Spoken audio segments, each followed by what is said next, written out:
Right? All right. Good.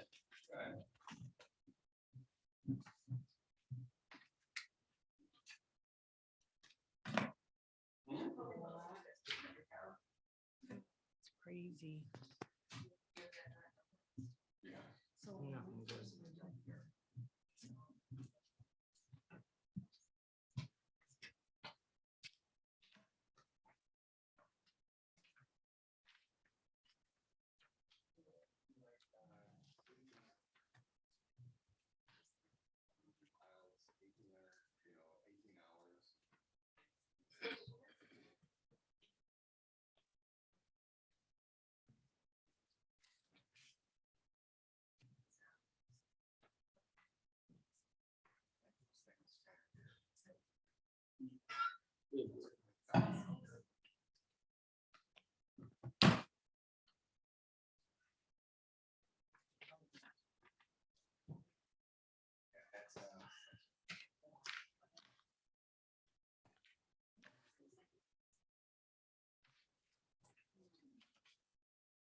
This is from you, Heidi? Yes, well, one of them's from Vern. And these two Gmail things, one came in yesterday afternoon and one came in just this morning.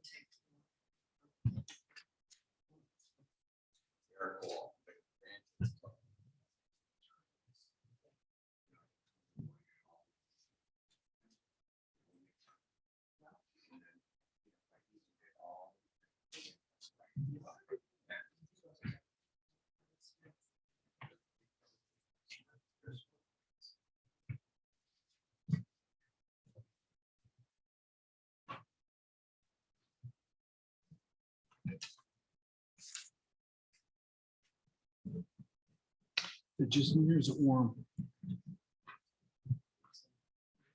It's bad. A little north of San Diego. I'm in 70, Bob, back to you. It'll be 95 today.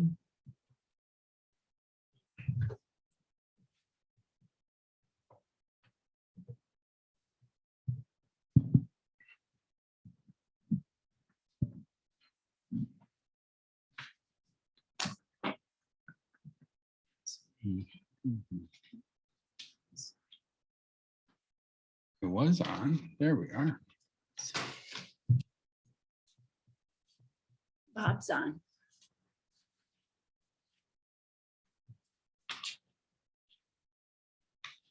Okay, everybody, wait. Heidi?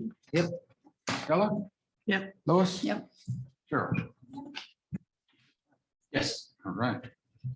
Morning all. Thank you for making time to meet with us here July 19th at 9 a.m. for this special meeting. We'll call it to order at 9 a.m. Roll call when ready, please. Pat, Here. Goss. Here. Bennett, Here. Glenn, Here. Vamos. Here. All right. Any changes or adjustments to the agenda?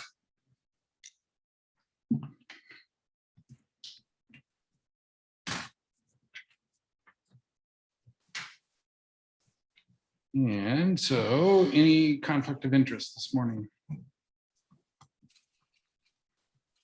And so let's move right to public comment. If we can go out to Zoom land, if anyone would like to make a comment, please use the raise your hand function and we'll get right to you. Good morning, Mr. Hall.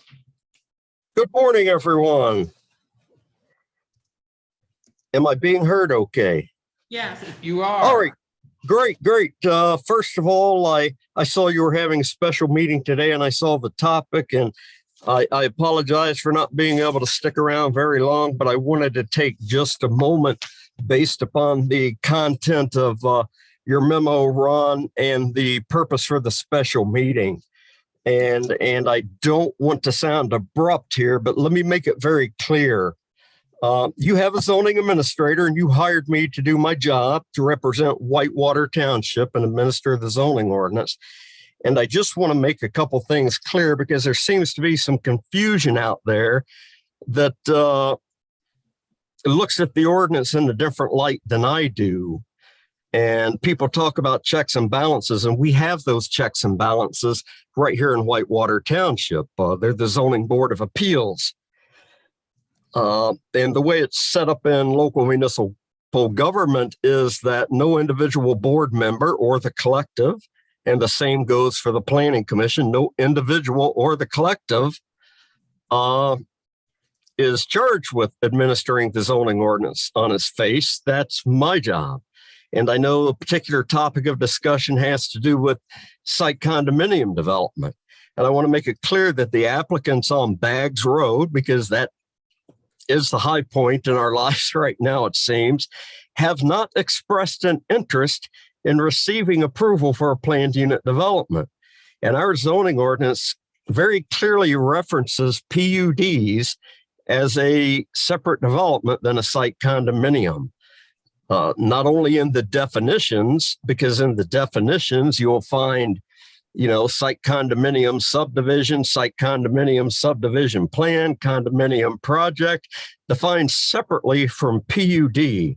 So let me make it clear before I have to run here, for purposes of your discussion, I do not read the zoning ordinance to see that a site condominium development is subject to planned unit development regulations in the same ordinance. Our ordinance very clearly, one in Article 28, one in Article 31, distinguishes between the two. Our definitions distinguish between the two. Site condominium development is a form of ownership. Planned unit development is a designed element and actually spelled out in the Michigan Zoning Enabling Act. So before I go, I just want to ask you, when you're looking at this, I think that's really great that it's brought to your attention and that the board is taking an opportunity to understand how the ordinance is structured and what it means for the future development of Whitewater Township. Moving on to Article 25, I really wish the board would have a liaison on the Planning Commission and could hopefully save the Township Board some time, because Article 25, I don't mean to belittle the process, but this is a no-brainer. It was in one section where the Zoning Enabling Act clearly states that site plan reviews and special uses are not the same thing, and they are not subject to the same standards. And I just wanted to make those few points before I had to go on to another meeting real quick. Thank you for your time. Thank you. Anyone else with their hand up? I see none.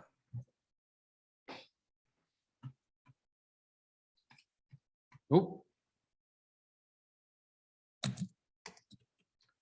Good morning, Vern. Good morning, Ron. Thanks. I was hoping to be at the end here, but I'll take this opportunity real quick. I sent Heidi a letter. There's a couple typos in there, but I'd like to read it anyways. And then I'll send you an updated version of it here after the meeting. But I would like to just echo my support for a couple of campaign promises that Ms. Goss made to the people of Whitewater Township, and was subsequently supported in the survey that was done shortly thereafter. A couple of the promises that were made was entitled Traditional Zoning Without Outside Interference. And it said, if elected, I will support traditional zoning in our township.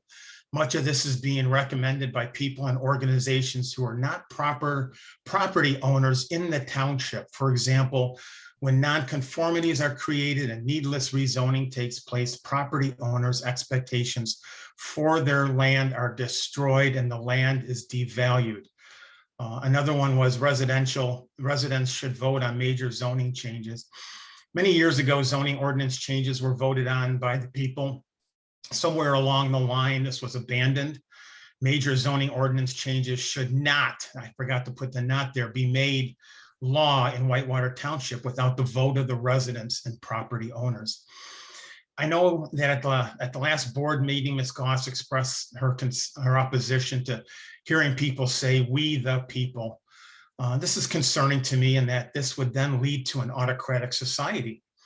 And the definition of an autocratic government is where one person or group holds all the power without the participation or even the consent of the people. As you probably know, Acme passed a millage in 2004 and again in 2014, which means they're paying money in their taxes to create a dedicated stream of permanent preservation and to protect nearly 1,000 acres of farmland. They are working with the Grand Traverse Regional Land Conservancy in developing 5-acre ranchlets, as they call ranchettes, and to protect farmland from residential, commercial, and industrial development, all in an effort to protect the rural nature of the community. The township hall was packed a few months ago with people expressing their opposition to the proposed massive condo development near Moore Road and telling you they desired the rural environment. And you've also heard from the people about what is going on at Baggs Road. You also heard from people by Island Lake and the Recreation and Conservation District, all wanting to preserve the rural environment that is so important to us. Whitewater Township is getting a lot of pressure from outside developers, which you saw happening in Acme, because our neighboring communities are already putting in safeguards that are working hard to preserve what is left of their rural community. Whitewater Township is floundering and is very unorganized and convoluted in putting together a master plan that reflects the desires of the tax-paying residents. I have not heard a single tax-paying resident of Whitewater Township supporting these developments. But as Ms. Goss stated, it's outside organizations who have no interest in our community except for to fill their pockets. They are taking advantage of our confusion and lack of structure, then leave as quickly as they come. I have heard only Whitewater Township taxpayers voicing their concerns over the exploitation and desire to maintain the rural environment. And as you know, once gone, you'll never get it back. I absolutely 100% respect property rights. We also live in a country with laws and ordinances that are intended to protect individual members of society and community from each other, as well as from themselves. Our ill-conceived flirtation with legalized marijuana has proven how disastrous it is to society and to individuals.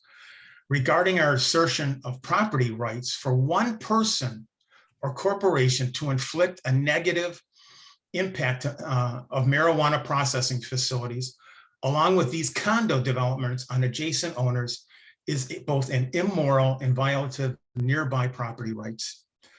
Again, this is outside corporations exploiting our community.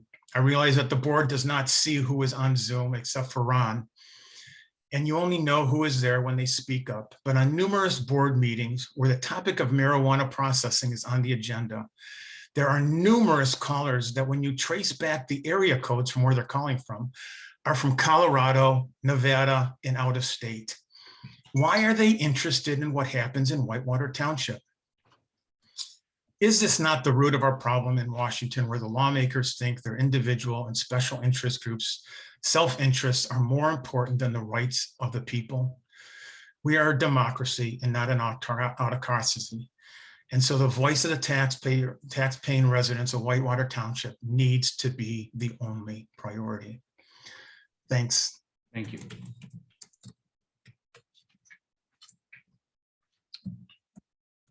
Anyone else out on Zoom? So we will move here to the Township Hall. If you could make your way to the podium this morning.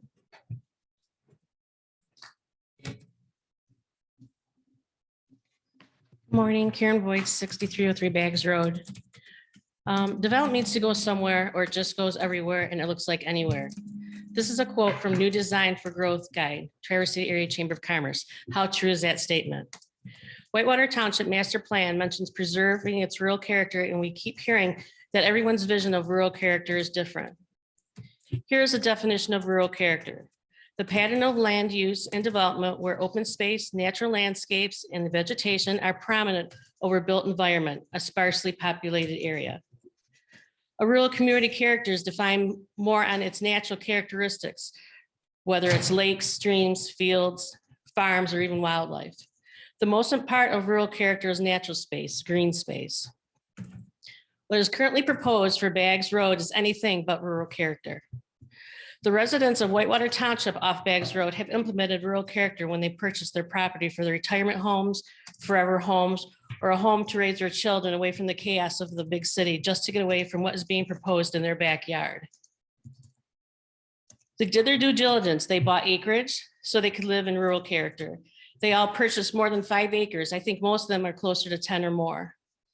I've been told that they actually talked to each other to make sure that they agreed on how each owner was going to build is to not interfere with their neighbors' plans. Now we have a developer who will not live here. He's only here to make a buck. We have members on the board that are more interested in bending over to the needs of this developer. Every meeting, there's been concern regarding the development, every meeting, and that does not include all the comments that have made at PC meetings.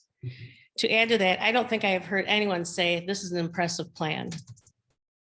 There is no projected green space in this preliminary plans. There is no cul-de-sac in this plan. So how will the traffic be managed on a double dead-end road with no turnaround? Is the development hoping to scoop up more of the property to expand this development? People want to move here to this beautiful area, but do not want to preserve what makes the township beautiful. We hired Chris Grobel to be our planner. He has told you the issues with this development, because now he does not work for us. Now his word is taboo. The funny thing is, his opinion on this development has never changed. Today, I hope that we can work on understanding Whitewater zoning and ordinance so the township can get its development to where it fits and follows our ordinances clearly. And when Whitewater Township gets future land development proposals, it is clear in all aspects as to what is allowed and what is not. We as residents need to stand together to preserve what Whitewater Township has to offer for our future. People are moving here to live in, people are not moving here to live in congestion and big town atmosphere. They are trying to escape that. Again, I ask that you listen to what all of us residents are asking. If you look, if you look at this, you can see how everybody has played everybody's property. And then we're throwing this site condo plan in there. And it just does not fit the look. It's gonna look like it was just thrown in there. And I don't think that that's what we want. I know it's not what we want. Copy, please. I know. Thank you. So again, I please ask you to listen. And I'll agree with one thing that Paul said. We do need somebody from the board on the planning commission because we're spending money, just like we did with pot. We keep going back and forth, and it's money that I think that we could be using elsewhere, like a fire truck. We gotta quit throwing money away. Please, would you listen and help us get to where we need to be? Thanks.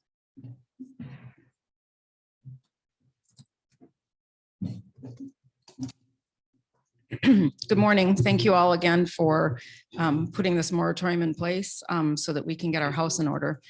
My name is Vicky Beam, 6847 Bags Road. I'm going to have to read this because there's a lot, and I'm sure you all spent a lot of time getting ready for today. Quite a package. I am going to send a copy to everybody afterwards. As you know, my husband and I purchased property on Bags Road to build our forever home. We spent time prior to the offer and plans talking to the current neighbors, what was their goal of their purchase, working together to be good neighbors in our rural community, including the couple that sold the property. Unfortunately, John had cancer again and was not able to do the dreams that he wanted to in that particular property. We are not opposed to development. This is the second home that Jim and I have built in Whitewater Township. But we are against not having those we have elected to protect our rights, the taxpayers, while allowing those that aren't even in our township to dictate what our future looks like. We are holding you accountable to the promises you made when you were elected.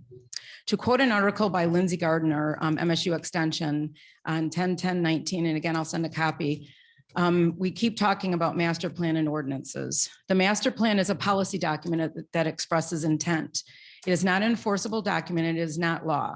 Master plan is a policy document that guides the physical development of a community. Think of it like the homework, the compendium of facts, research, record of public support and participation and reasoning behind what would become local ordinances. This would include the zoning ordinance, which the Michigan Zoning Enabling Act requires shall be based on a plan. Our master our master plan goals, number one, respect the rights of the township residents and property owners. Among several items noted, encourage land uses that are compatible with adjacent land uses. This is in our master plan. Number two, preserve Whitewater Township rural character. There's been comments about what rural character is. Karen eloquently pointed that out, and that's why we all live here. Encourage development that retains or mimics natural features. Encourage guidelines that preserve the environmental integrity of the township floodplains, wetlands, watersheds, and water bodies. We have mentioned to you water concerns in that area. I asked you all to go out there and look this spring. It was there, and it's crazy. While it states that the master plan is a document that expresses intent, please note ordinance 25.12, standards for decisions. All land uses and development shall conform with the applicable goals, policies, and objectives in the township master plan. Bob Hall himself stated that the report sent by Chris Grobel to all of you and the PC said much better than I have been attempting to over the past 2.5 years, how convoluted and incomplete the ordinance and master plan are and how difficult it makes processing and reviewing for everyone. He said something a little bit different this morning and nothing's really changed. So I'm not really sure what that's all about. There seems to be many conversations about which ordinance applies to the proposed site condo for Bags Road. And as I've stated many times, this isn't just about Bags Road. It is just the beginning, as you've already seen, of the pressure on here. And our other townships around us are taking notice and putting things in place. Thank you again for the moratorium. That means we can get things in place. But let's look at that. But let's look at the ones that are most commonly discussed as far as ordinances. Again, ordinance 21.12, all elements of the site plan shall be harmoniously and efficiently organized in relation to topography.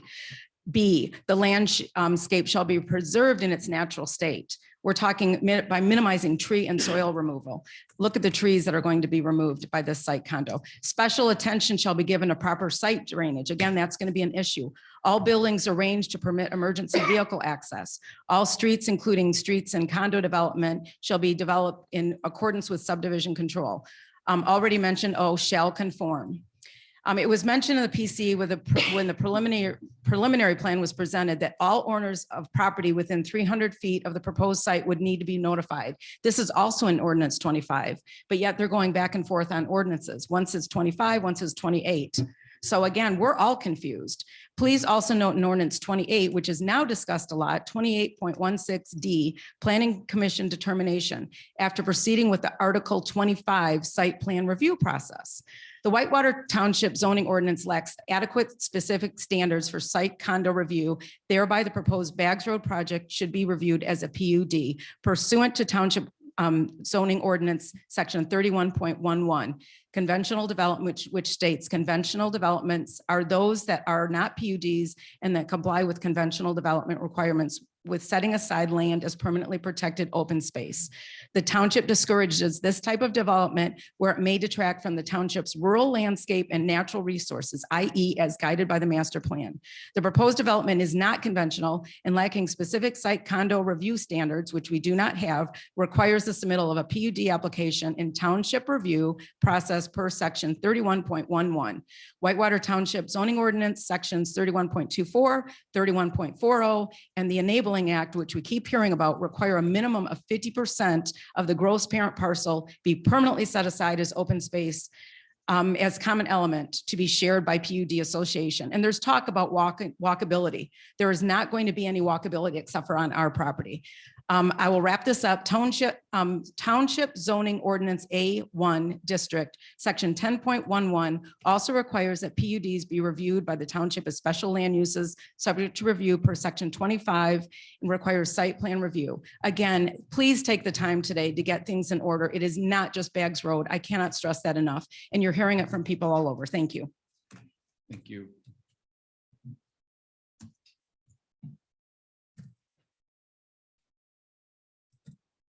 Next. Was Amy Haskell's hand up? She had a hard time logging on. No, do you see her? I do see an Amy Haskell now with a hand up. Yep. Could you go to her? I'll, once we finish up in here, then I'll check back. Yep. She had a timetable to be done by. Thank you. Thank you for the opportunity to share. I'm Amy Haskell. My husband Corey and I own the property at 6699 Baggs Road, adjacent to the proposed condominium development. We own the almost 10-acre parcel. My husband and I have saved for many years to be able to purchase a parcel of property in a rural country setting to raise our children ages 4, 9, and 10. We searched many areas to find the perfect area, and the Williamsburg Baggs Road property was everything we were looking for. We are moving from the Lansing area to Williamsburg this fall.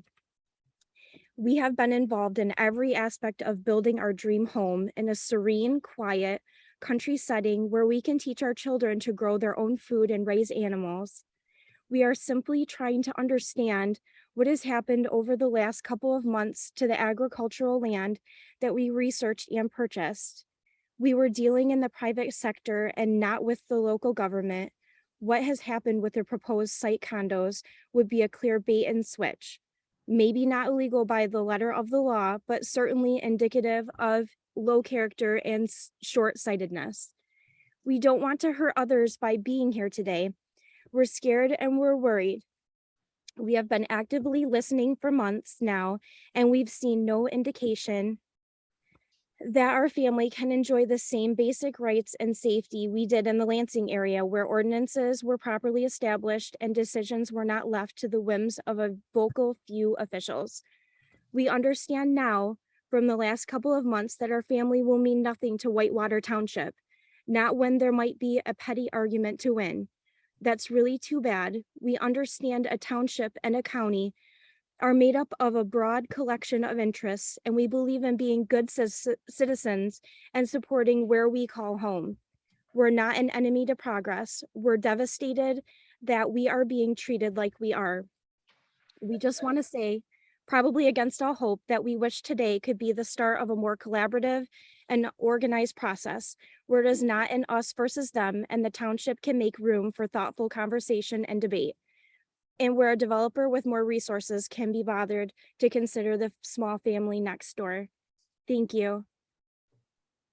Thank you. Now I guess we'll resume here. Apologize. It's all right. She was having a hard time logging on and she has a meeting to get to, so I told her I would intervene. Connie Highmore, Baggs Road. I would like to respectfully disagree with Bob Hall and his comments. Site condos are listed 16 times in our zoning ordinances. 6 of those are in Article 28. it is also listed in Article 31, which is PUDs. First, I'd like to thank everyone who voted to place a moratorium on further development approvals until we have our house in order. That was a really intelligent and wise decision. For those who didn't vote, here's a glaring example. Article 28 is titled Condominium Development Regulations. By this time, everyone knows there's a difference between condominium developments and site condominium developments. However, out of the 16 times site condos are mentioned in our ordinance, 6 of them appear in Article 28. There's a handout from Bob Hall. He sent, this is my handout. It's part of an email thread from Bob Hall and myself with questions I had early on in the in this conflict. This is Bob's attempt to help us understand the difference between site condos and a condo development. So you can read that when it's convenient, but it's very confusing. I'm not going to go over the email, but you can see Article 28 even confuses our zoning administrator. In Article 28, is Article 28 for site condo developments or condo developments? Article 28.11, paragraph D states the procedural provisions of this section shall not apply to condominium developments which are reviewed and approved through the special use permit planned unit development procedure, Article 31 of this ordinance. As I said, site condos are even mentioned there in PUDs. So we have an article that deals with the procedures of a condo development that states it shouldn't be used for a condo development. Let's say site condos are governed under Article 28, even though it doesn't say it in the article. Article 28.16 paragraph C states public hearing. The Planning Commission shall hold a public hearing on the proposed site condominium development for the purpose of reviewing and making a recommendation for approval with conditions or denial to the Township Board. Bob states that this is one of the differences between a site condo and a condo development. A site condo does not get a public hearing. However, as you can see, the ordinance says otherwise. So now we're talking site condos in the condo development article. I ask again, is 28 for site condos or a condo development? Either way, it looks like site condos get public hearings too. Article 28.16 paragraph D goes on to state Planning Commission determination. After proceeding with Article 25 site plan review process, if the Planning Commission determines that the proposed plan meets all the requirements of this ordinance and the Condominium Act, the Planning Commission shall recommend approval or approval with conditions of the site condominium development plan and shall send written notice action taken with comments to the board and applicant. So it says after Article 28 is followed and it meets all the requirements of the ordinance, a recommendation can be made. Let's look at Article 25. Article 25.11, paragraph A, line 5 states all site condos require a site plan review. That's where the site condo site plan requirement comes from. Article 25.12, paragraph O states all land uses and developments shall conform with the applicable goals, policies, and objectives in the township master plan. And remember, shall, by definition, is must. Article 2.13, line 4 says that in your own zoning ordinance. Okay, that's enough about how screwed up Article 28 is. Now let's say condos are governed under, site condos are governed under a PUD, Article 31 and not 28. By the way, this is the recommendation of the former consultant and agreed to by our zoning administrator. Article 31, other than laying out a process for approving PUDs, which is much different than the current plan submitted by the Baggs Road site condos, it has Article 31.50, procedure for a PUD approval. The procedure for plan unit development review shall follow special use permit procedure, Article 25, and subdivision ordinance number 16 procedure concurrently. subdivision ordinance number 16 procedure. What is that? Where is that? I searched the whole zoning book. I never found it. That's similar to Article 31.28. All infrastructure shall be approved by the Grand Traverse County and any other entity with jurisdiction. Private road development shall follow the Whitewater Township Private Road Ordinance. Whitewater Township Private Road Ordinance? What is that? Where is it? This proposed development has a private road. What do they follow? Where is the private road ordinance? This ordinance needs help. Now getting back to special use permit, which is how a PUD is approved. That's Article 25. Article 25, we've already been there. Remember, Article 25, 1.12, paragraph O states all land uses and developments shall conform with the applicable goals, policy, and objectives in the township master plan. Sounds like the master plan is a pretty important document because all use permit articles refer back to the master plan. Follow the master plan. I hope I have shown how much a moratorium was needed to clean up our house. Thanks for your time.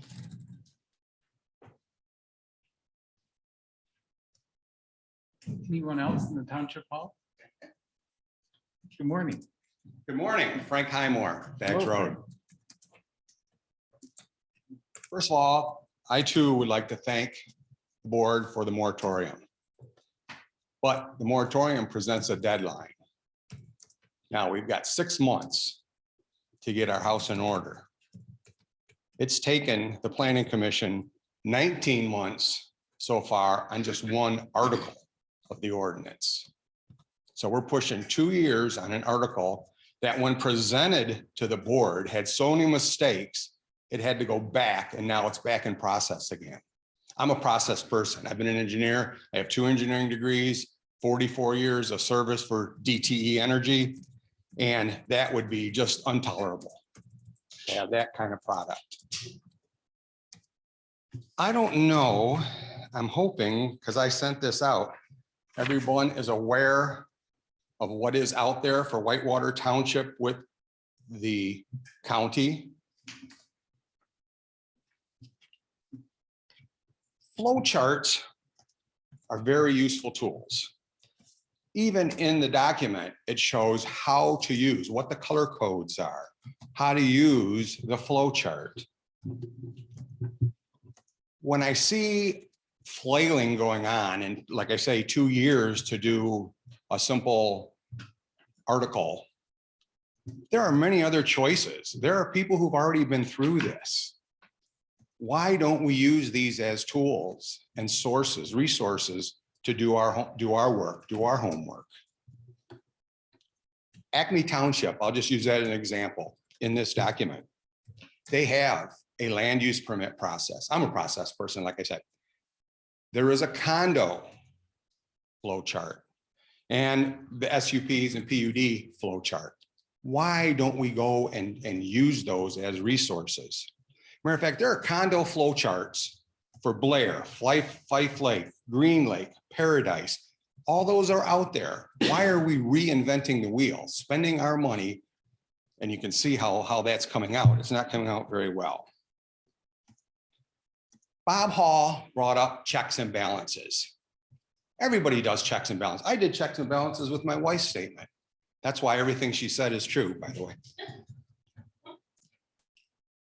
I don't say no to Bags Road. We all don't say no to Bags Road. The master plan says no to Bags Road. Bob's Hall checks and balances. Use the example of the Zoning Board of Appeals. That's all after the fact stuff. We've got to get our house in order up front so that we don't have the marijuana issue and $100,000 of our money being spent to try to overcome that. The unsafe park issue, when you brought in the insurance guy and he says, well, we have insurance for that, so we don't have to worry about it. That is not the way to take care of an issue. ordinance amendments. Geez, again, if you make them right up front, you don't have to worry about ramifications. You don't have to worry about zoning boards of appeals. Thanks for your time. I hope you use these tools that are out there that people have already done to help our township a little better. Thank you. Thank you.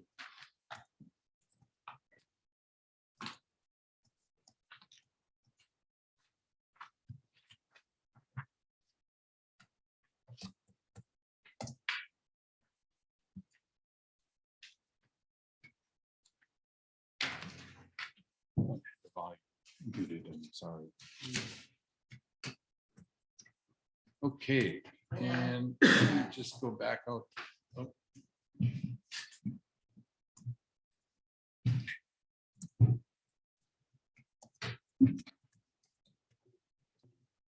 Heidi Valmies, 8388 Winnie Lane. I'm going to stand here as a trustee. Gave you guys some copies. I suggest really reading the Guide to Permitting and Zoning with Grand Traverse County. I urge you to look and compare townships that have demographics like us. You'll only find one or two. I also gave you something from Michigan State University. I hope you'll take the time to read it. And yes, you will notice that flowcharts are in boxes. Thank you.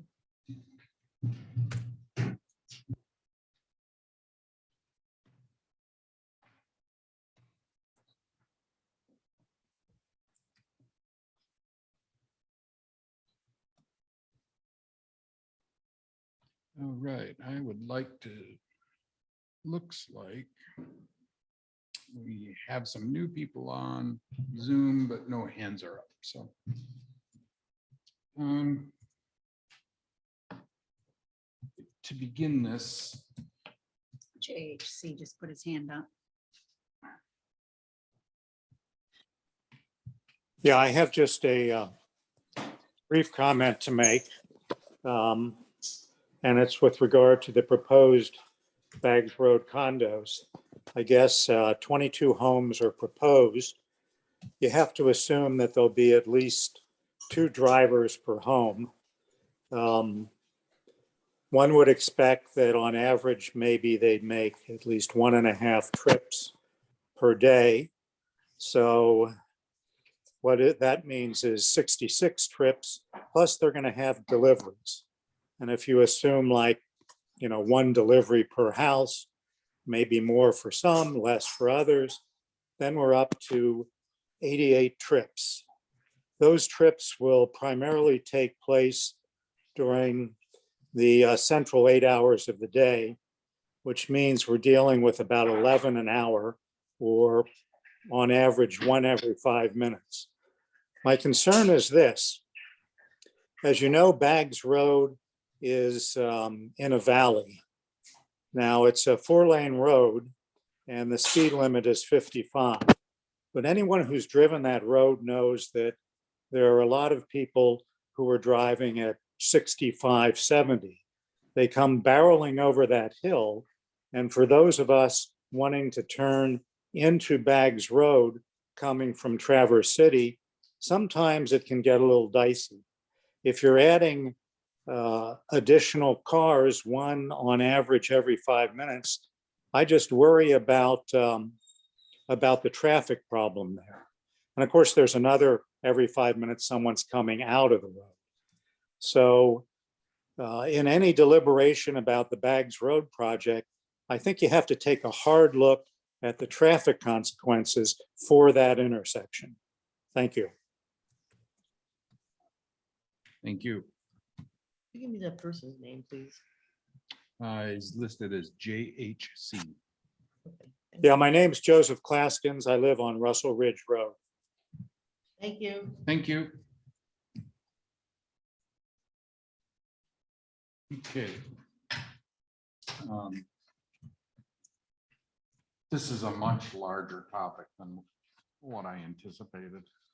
How do we, excuse me, I have 2 emails that were requested to read in as public comment. So this comes from Mark Rickey. Please read my comments at the special board meeting this Tuesday. I understand there is a moratorium until January 1 that will allow time to get the master plan and ordinance in order. This needs to get done so that it protects the investment that the Williamsburg residents and other neighbors in nearby communities made in lifelong decisions to live in this area. Further, once it is done, please develop a rigid schedule so that it is reviewed and going forward basis, so we don't encounter another challenge like we have today. We must protect the rural nature of our community now and forever. The issue with this condo project is far-reaching. While the nearby residents are directly impacted, it goes far beyond their properties. We have an opportunity to envision the future that we all want for the entire community and build a plan that will govern it. Please do your best over the coming months and keep the community informed along the way. Obstacles for completion should be identified and publicly addressed. This public comment comes from Mr. Kim Elliott. Mr. Ron Pop, Whitewater Township Supervisor. Hello, Ron. If you could please read and enter the following as part of today's meeting record. I have a few disheartening concerns regarding the direction of Whitewater Township and briefly wanted to share this morning. 1, the number of homes being proposed on Baggs Road is very concerning. That many single-family homes and wells, septic fields, etc., raises questions regarding water quality, among other issues. There is a large quantity of water runoff, the proposed property, and has the potential to create a major problem. Has this been addressed and researched? Question. Number 2, once again, I'm totally against any licensing of marijuana growing or retail establishments in Whitewater Township. Number 3, related to the above, in our recent township newsletter, it was stated that residents would be receiving future surveys to gauge resident opinions. Well, isn't that a slap in the face? As far as the marijuana issue, a survey and vote by the people with both results displaying a big no. And the surveys are for what purpose? End of comment.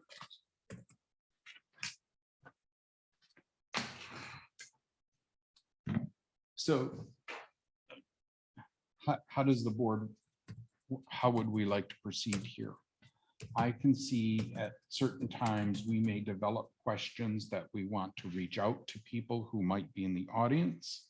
And we might want to reach out to Bob or even the attorney. Should we just kind of create a list of questions that maybe we've come up with, if any, and then we handle them outside of the meeting? Or what is the board's pleasure here? Or should we have more like a work session that may have some two-way dialogue to it? That's what I thought we were gonna do, so I'm in for that. It's hard for me to imagine that we're going to have answers to all the questions. So I think it should be a reasonable expectation that there will be a number of questions. I have to go outside this room for either further discussion with subject matter experts or further research to clarify. I think that there's a,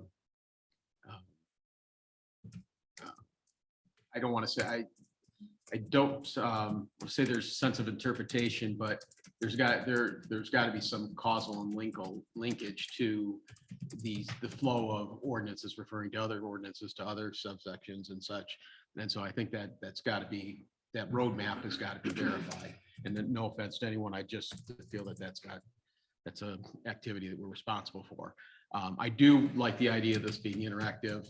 In fact, I like the idea of engaging people here in the public, whether in the room or Zoom. I did find a lot of comments from board audience members due to the time limit on the public statements. I appreciate your efficiency, but I didn't get all of your your flow chart, your process of what link to what, and I would be more interested in hearing about that. And so I do have interest in understanding that. So I'd like to open it up wide open. So Cheryl? I don't have any questions. I think the ordinance is being followed by the zoning administrator. The ordinance is being followed by the zoning administrator. And I think people are a little hung up on paragraph D under, I believe it's Article This- the 28. question is Okay, whether or not we have a I don't, kind of yeah. an open I get section it. of question and answer, right? I don't have any questions, and this is, you're wanting to conduct some kind of town hall, apparently. It's a work session. But And a work session would involve the board and not necessarily constant interaction with the public. So the public has spoken in public comment. They have another chance to speak in public comment. And I think the board should discuss whatever the questions are that the board has. And if those questions, So you're a no. Is that, and if cutting to those the chase. questions require outside information from the zoning administrator, or the attorney, then the board should seek answers to those questions. you have a yes or no, or I believe that we're missing a couple key personnel here that should be here. Yeah. If we're having a work session that would who's be that? able to answer our questions that we would have. Who's that? That would be our zoning administrator. He didn't get an invitation. He just saw it. I think that's a error. And maybe even the planning commission chair, because they are currently working on 25. So I think we're missing some people that we need to have an actual effective work session. Kim's online. Well, I wish she was here. Well, I do have a couple of answers for public comment, and I do have a couple of questions. So I would like to be able to reach out to the public when the time comes. Okay, I will say this. I have a couple hours today. I have a Okay. tax distribution to do. So if we could be as effective and not gabbing Yep. as possible, I'd really appreciate that.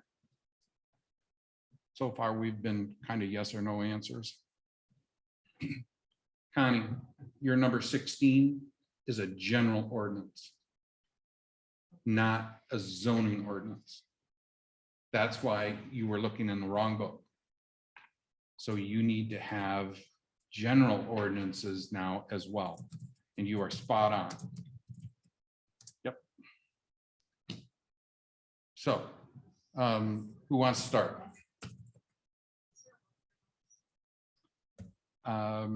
That would be a question for the clerk, and I don't think she wants to answer questions currently. Of course, there's a book. We have all the general ordinances. You can ask for them. You'll get them. They're not on the website.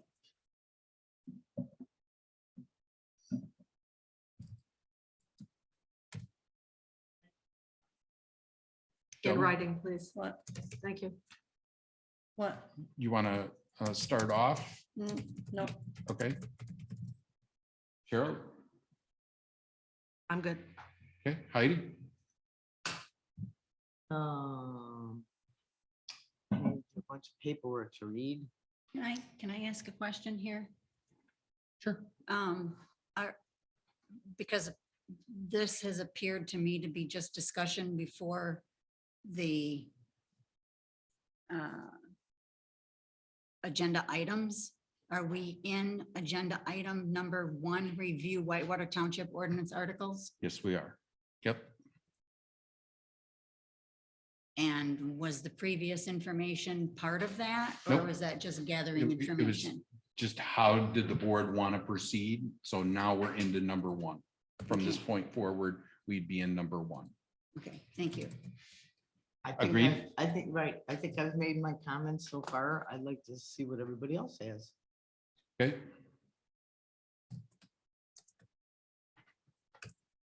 Don? I don't have the question started, like I feel like I'm missing some information, and preparation for this session. The reference is come up several times from Bob Hall, and I believe, I'm not going to put words in Kim's mouth, but I certainly from Bob Hall, that our Article 25 has some deficiencies compared to the MCL, the Enabling Act. But yet I've been unable to find what I would hope to be a definitive list of what those were, bullet pointed or otherwise. And if Kim Mangus is on Zoom, if maybe she could help answer that for me, because I take it to be more than one, but I don't know if it's less than 25 or what the number is. I've read other pieces of writing from Chris Grobel, trying to look through the Planning Commission, but I can't seem to get a comprehensive list of what those alleged violations are. And so I have a little bit of a loss there that I would hope to get cleared up. Okay. So let's take a look at Article 25.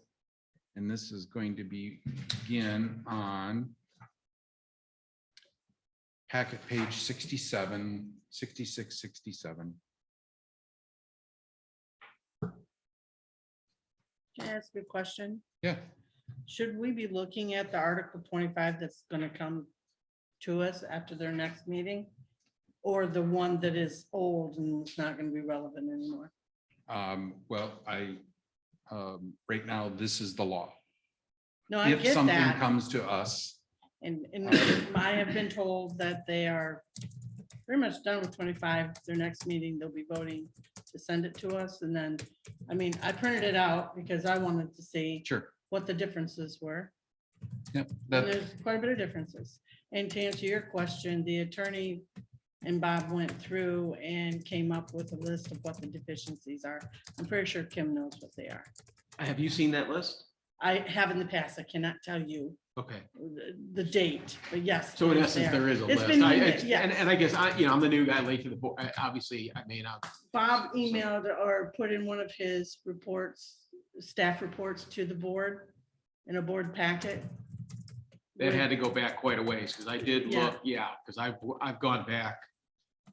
Yeah. I've gone back a number. So of- I know it was Okay. listed there. All right, that's helped. So, thank you. So I'm sorry, go ahead.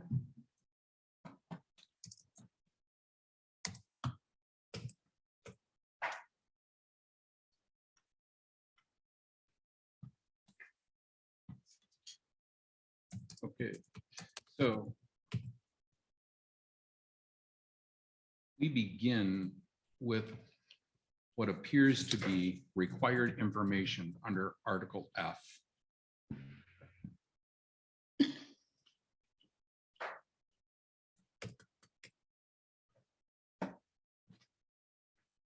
I want to draw your attention to I.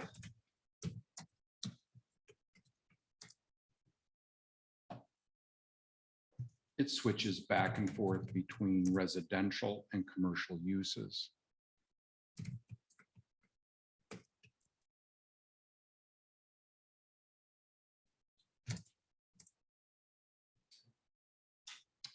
Then N, written statements relative to project impact on existing infrastructure.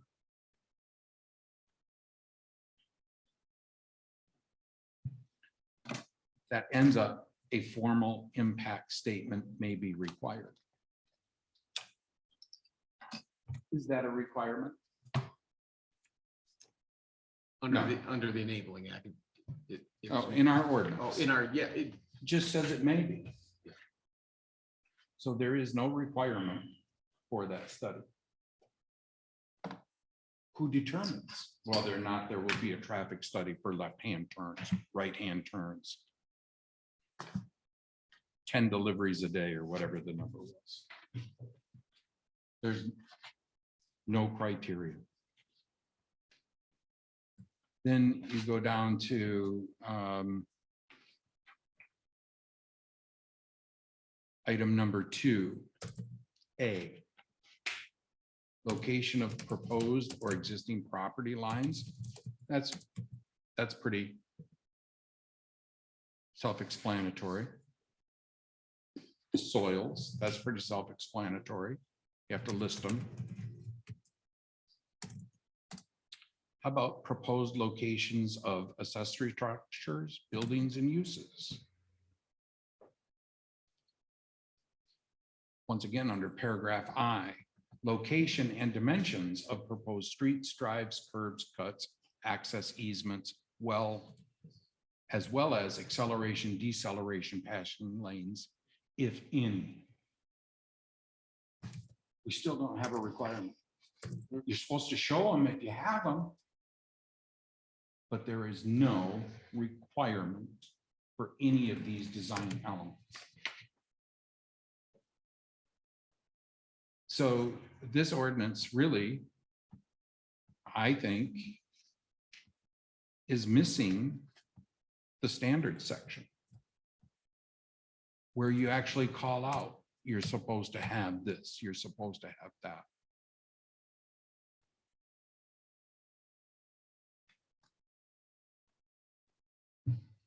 There is really not a single requirement.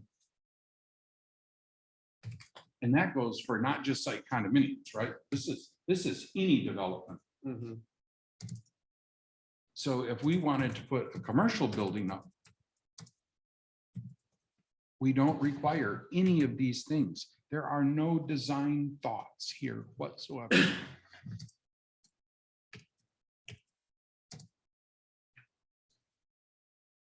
Then when we move to 2512, where you would think the standards are going to be at, that's the title of 2512, standards. Here it says, all elements shall be harmoniously and efficiently organized. Okay. What elements? So the elements that is required on the site plan so far is that we have the name, the address, the developer, the north arrow, and the description of the property. Those are the design elements on the site plan. Nothing about parking.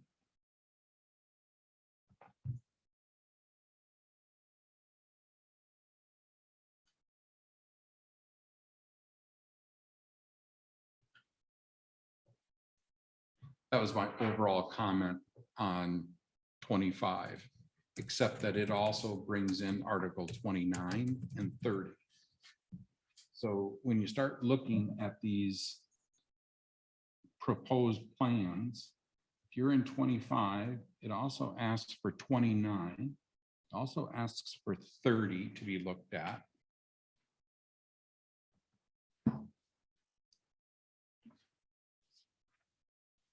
It does ask, and this is, I couldn't figure this out. On packet page, electronic packet page 70, item L, very bottom one.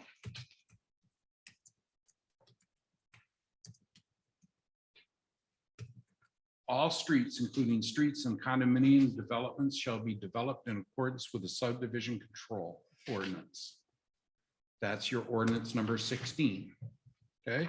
I couldn't figure out why that was until I started reading the condo law, which is Public Act 59 of 1978. And guess what they tell you to do? Treat it as if it was a subdivision. You have to treat all forms of property conveyance, parcel, condo, or site condo equally.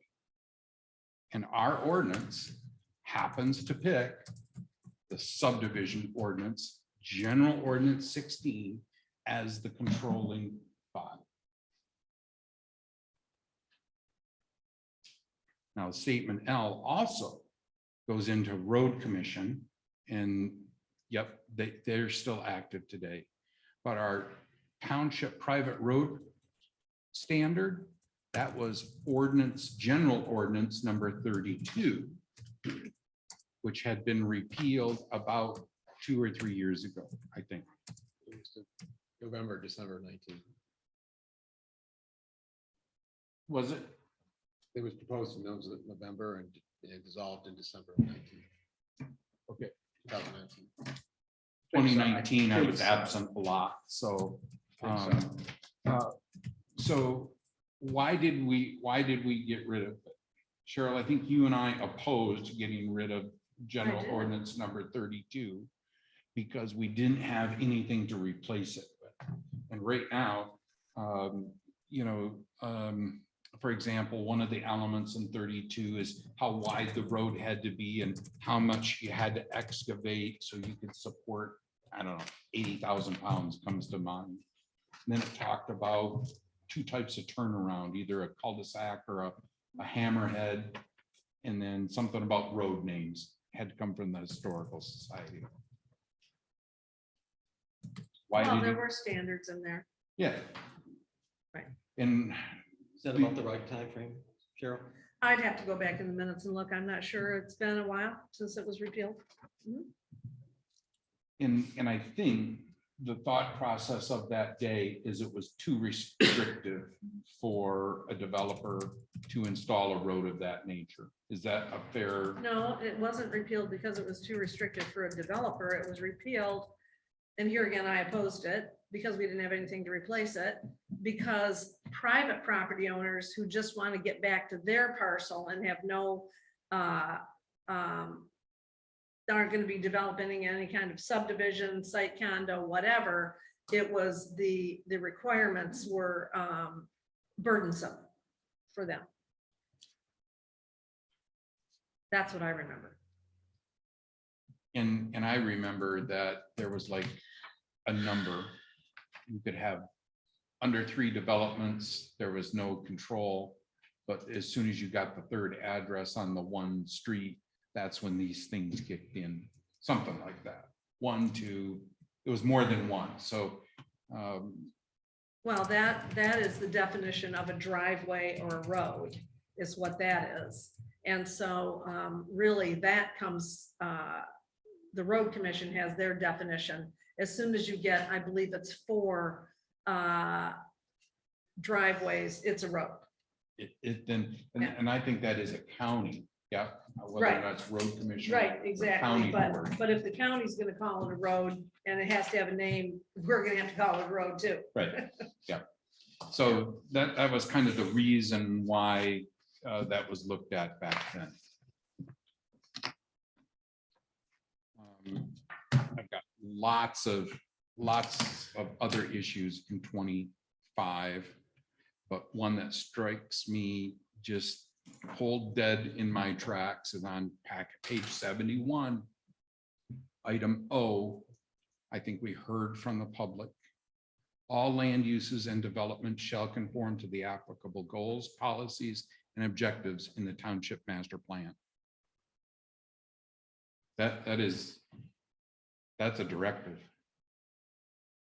And if Bob Hall needs help in reading that section, I'll be happy to help him read it. I'm just gonna make one statement. The document that's here, that's coming before us next month is not the same documents there. And until you compare them, I don't know why we're talking about the old one, because Because there's so much different. The old one And is it's law. addressing many of the concerns that these people have. So wasting our time talking about an old document that is not going to be law, when we don't have this one in front of us to say, oh, they've addressed that, and oh, the attorney has addressed it. It feels like we're spinning our wheels. I'm just saying. It is law, and we have a site condo being proposed that has been told by Bob Hall there isn't a problem, and we pointed it out. This is the law, so that's why we've been here, not just to be beans in everybody's butts. Well, no. I mean, as long as we're gonna let the public talk, I'm gonna talk too. That's fine. There's moratorium, so there's a protection in place. I'm saying that this new one is something we need to look at because it is coming before us and it is going to get passed. So looking at old ones and poking at it, saying this doesn't work, or maybe they fixed it here, is a waste of our time. I will disagree only because we have to understand that we have not dealt with zoning at all, right? Well, we are kind of jumping the gun though. We have left it up to the zoning administrator. And until recently, that's all well and good with me. It's the planning commission, it's the zoning administrator, I've got no problem. But then all of a sudden you got people coming to you and saying that we think there's an issue here. And so it's important for us to understand where they're getting their objections from. Sure. Now we can move forward if there is a new document coming. And quite frankly, I'm not going to pass anything. I won't vote to pass anything coming from the planning commission. And I'll show you why later on. And so this is the law today. And if a proposal comes in today, yes, there is protection, but this is the law today. Yeah. That's right. Will And not be used for 6 months. or less. I sincerely doubt they're going to get the master plan done and update these order. I mean, 25, what has been on their plate since 2019? If I went back through the plan commission stuff, I believe it was 2019, they started working on 25. I could be wrong. I read a lot of stuff yesterday. Well, Don's laughing because he knows it's true. This is You're a faster reader than I am because it took me a couple of days. This is a little off topic, but I generated an agenda for tonight's other special meeting. And I had at least four exchanges with one member of the planning commission. Just on the agenda alone. Yeah. And so. I'm just not sure what, you know. To your point, you said it's been here since 19, it's a moratorium. I think it's important that we are talking about what you're hearing. You're seeing what we've been saying, and this is what it is right now. Yeah. And the other one hasn't been passed or anything. So this is the reason we are here. The site condo feels they can come through because Bob and Kim have told them different than what it states in here. We've all been very clear on what we said to you. So I completely disagree. Sure. So I didn't have much on the underground storage and the above ground storage, although that is likely a talent of this man here being in the petroleum distribution business. I would think you have a good idea of what's required for storage tanks, both above and maybe even underground. So then I'd like to draw your attention to packet page 72. Where it says Article 21 is now involved. So we have Article 21, 25, 29, and 30 involved in a site plan review. Where does it say 21? I'm sorry, under 25.13 on packet page 72.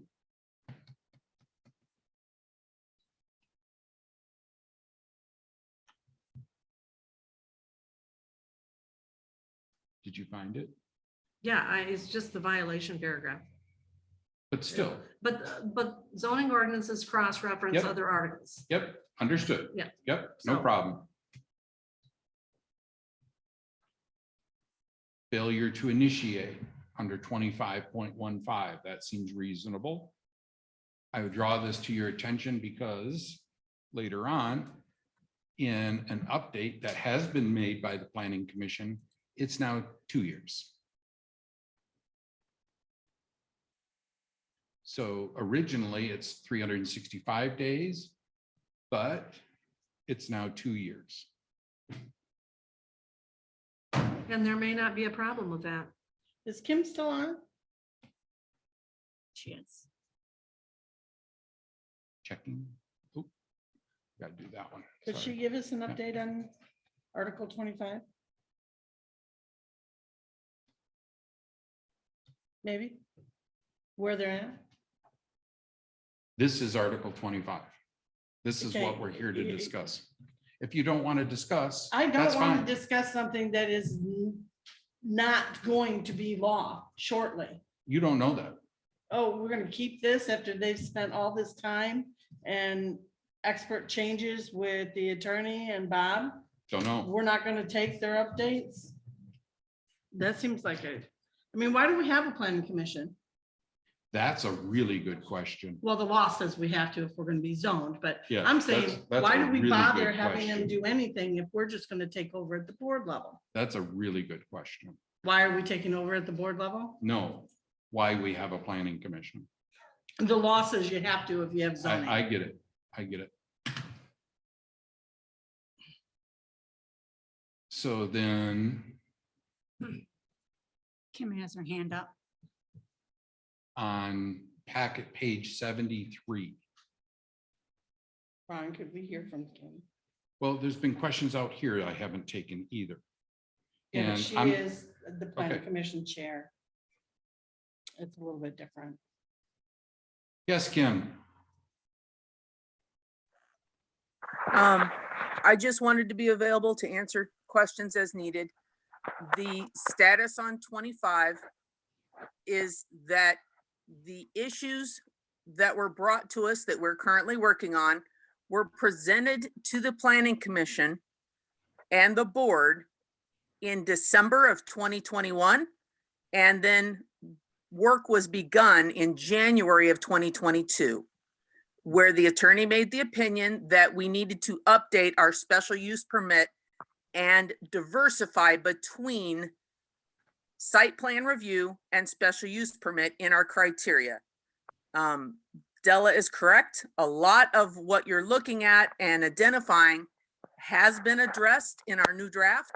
The new draft has already gone through public hearing. And as soon as we can review the additional attorney notes, I would anticipate in one meeting, the new draft specifically addressing special use permit standards and site plan review will be ready for board consideration. I anticipate next month. I hope that helps in your deliberation here. And I wonder if item O makes the cut. Huh. So, thank you, Kim. So under 25, sure, yes. Just a quick question. Whose responsibility is it to maintain the ordinance? In what manner? In changes or the updating or the modifications, Or the direction to the master plan? all of that? Who's Planning Commission. Planning Commission has that responsibility. Yep. And it comes from the board as to which way they should be, which they should be looking at, or it's their responsibility? We, as a board, have given the Planning Commission topics to work on in the past. But in general terms, they operate autonomously from the board. It's their response, they got the ball. Yep, they've got the ball. And so, absolutely. Back at page 73, 2516, performance guarantee, section A. Heidi, this is a question you have asked me several times. Where is the money? Where's the check? I never understood what you were trying to ask, okay? But here it says, performance guarantee as herein shall mean cash deposit certified check in the amount of 125% of the estimated cost of the improvements. 125%. That's the cost of the project plus 25%. Which isn't that pretty normal when you're doing a subdivision? Developers are supposed to set aside a certain amount to make sure those roads get the second paving they're supposed to get. The curbs are where they're supposed to be. Right there with you, right there with you, okay? And so how do we figure that out? If we have, let's just take Baggs Road, for example, we're gonna pick on Bags Road, I guess. But you can take my subdivision if you want. Okay, let's take my subdivision. It was built in 1977, probably before this was actually enacted. But there's 88 building lots in there, 80 are built on. Okay, so the developer is supposed to figure out how much his investment is in this development and provide the township with 125% of that value for the last 30 years while this development gets completed. They take out a bond, right? Well, there's several methods to do Yeah. that. But I'm sure that the Savages don't have an existing bond on Wintergreen Heights subdivision. Well, the paragraph before that limits it. It says including but not limited to, but it specifically names out these things. So it's not on the buildings, okay? Roadways, lighting, utilities, sidewalks, drainage, fences, screens, walls, and landscaping. So it's not meant to be on the buildings themselves. Okay, yep, excellent point. So where are any of those things required in our ordinance?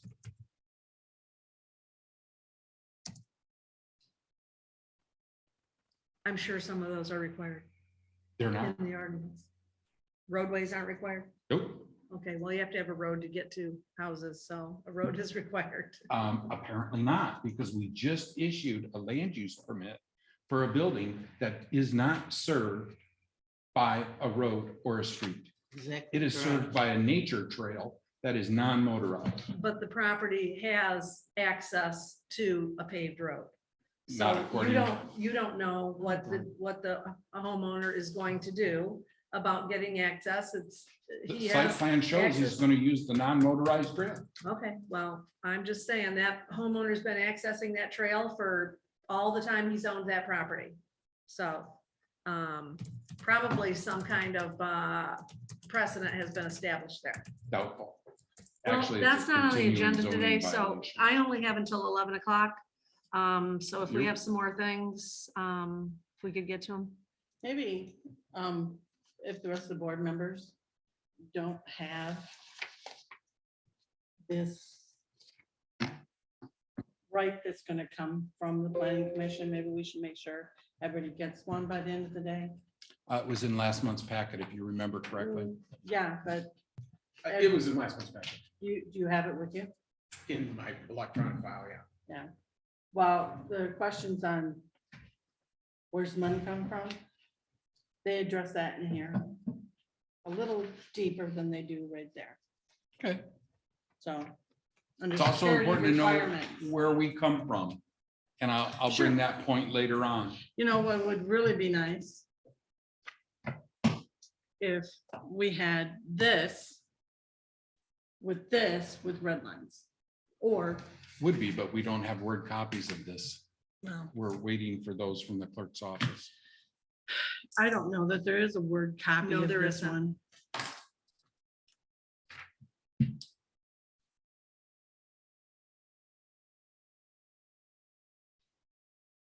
You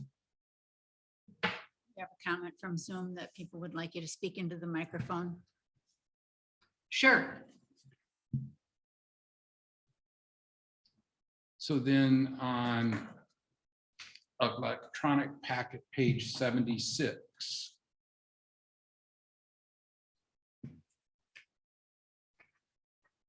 This is under plot plan.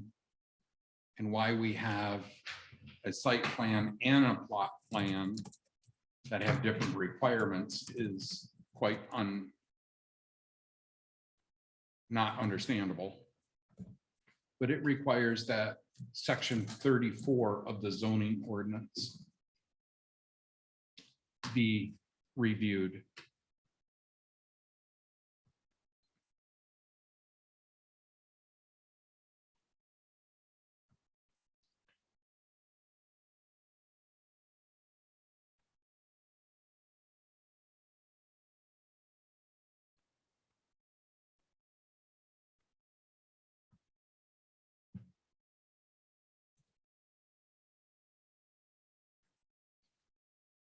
Sorry, getting to my next. comment.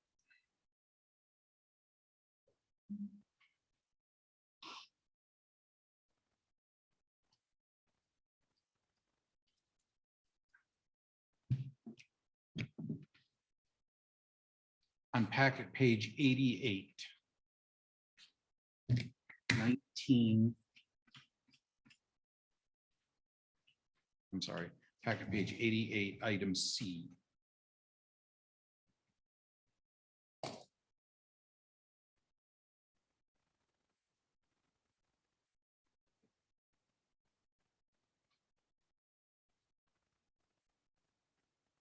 We have a notation in the right-hand column that says revised by zoning ordinance amendment number 81, effective 11/11/2021. My first question is, Cheryl, do you think this language that we see here before us is part of amendment number 1? Or was that note just to tell us that there is an amendment and it's number 81 that we should be looking at? And as I remember zoning ordinance amendment number 81, it deleted number 7. So there used to be a number 7 under here. I don't remember what it said. Okay, all right. So this is, yes, so this C, articles, or section C was revised by zoning ordinance amendment number 81, effective 11/11/2021. Okay, And you would have to go back in the board minutes to find out what that said. sure, yeah. Do I read number 5 right? Home occupations shall only be permitted when endorsed by the property owner? Well, I think that has to do with if somebody's renting. You gotta get permission of the actual owner to be a caregiver there. It just as an example, Okay, because maybe they don't want their house permanently smelling like something. yeah, I got that one in my pocket, unfortunately. Mhm. Packet page 89. Commercial campgrounds. Number 3. What about permanent cabinets? Permanent cabins? Cabins.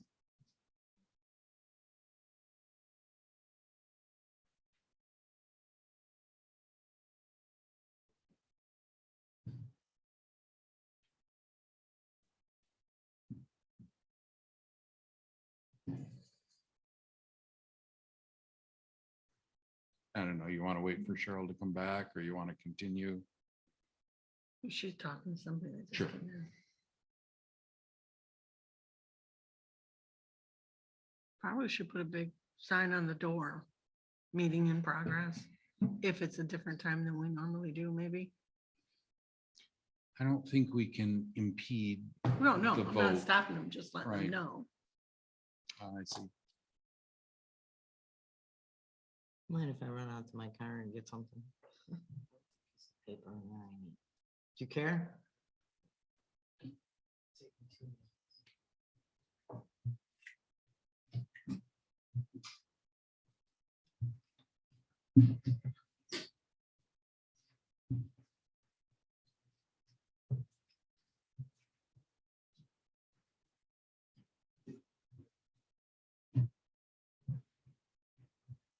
All set, Cheryl?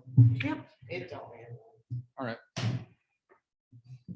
So I'm not sure what permanent cabins, what we're supposed to do with those there.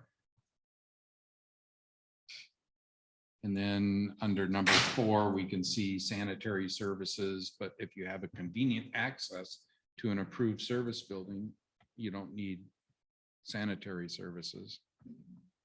Buffers and screening may be required under number 6.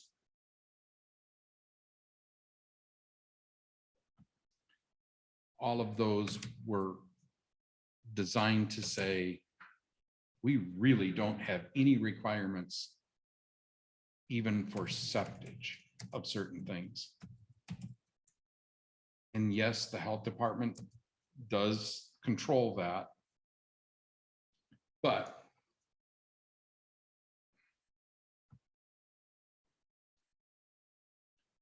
so then I move into Article 28, and this begins on packet page 92.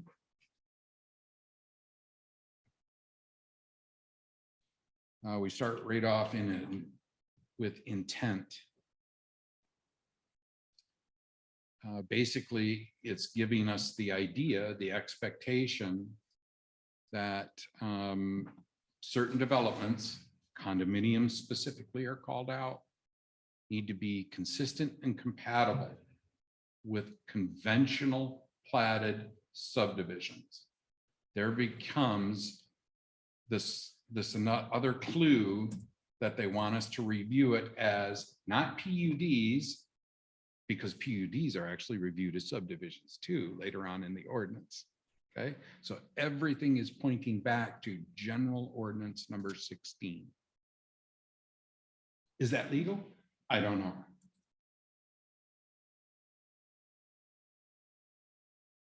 Well, this It says This enacted by the article- authority of. this article right here was developed because 16 did not fit site condominiums. That's why this was developed in the first place. So, and that was to review, I think, Hidden Pines, if I remember correctly, Any site condominium. any site condominiums, but it was first used with Hidden Pines. Yeah, I don't know if it was ready at the time we did approval of. No, Hidden we Pines. didn't have this one. I think we it was didn't in have the this. process of. 28, we didn't have this when Hidden Pines was, when Whitewater Pines was reviewed. Hidden Pines was abandoned. okay, so Whitewater Pines is the new, gotcha. Mhm. That was approved before this came along, as my memory serves me. That's what I'm Okay. thinking too. All right, But it made it real clear as we were going through the process of approval or disapproval on that particular project that we needed something like this. Because it wasn't clear. yep. And what I'm trying to draw your attention to is, after all of that clarity, where does it tell us we need to go? To the Subdivision Act. And it says as provided for through the Land Division Act. Okay, so that was a major difference. That was something that needed to be, so you have to read that whole thing. And so that's an excellent point, Cheryl. So what are they talking about here? 3 forms of property ownership that I'm aware of. And please, if somebody out there can direct me to more, I'm listening. But you can Mangus own has her hand property, I'm sorry, I think Mangus has her hand up. you can own property by warranty deed, land division, right? So that's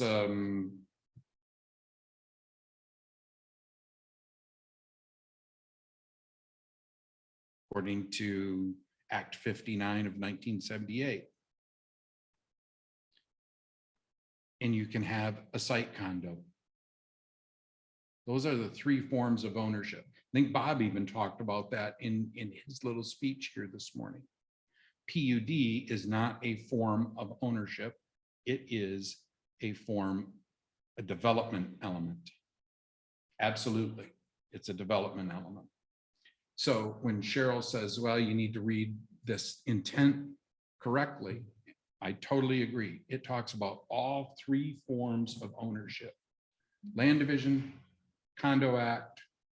And condo act is really 2 parts. You have condo association and you have site condominiums. Although I got to tell you, I kind of lost interest in reading the Condominium Act.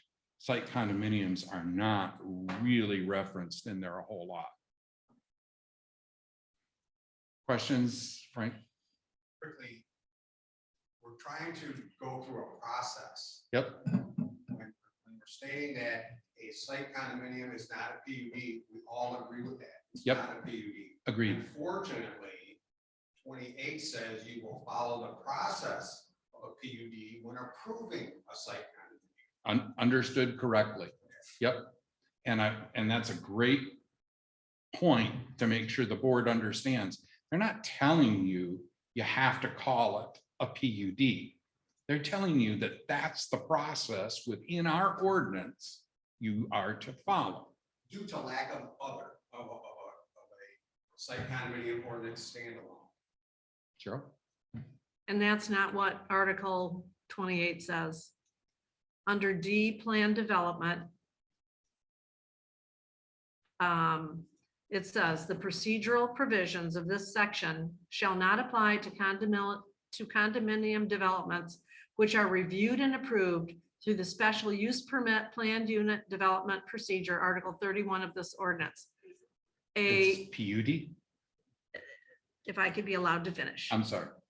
Okay, so what this says, there are site condos that are not reviewed and approved. It's the developer's choice whether they want to go, if they come in and they say, I want to pursue a site condominium project in your township, their project is approved, is reviewed through Article 28 and Article 25 and any other articles that come up in there.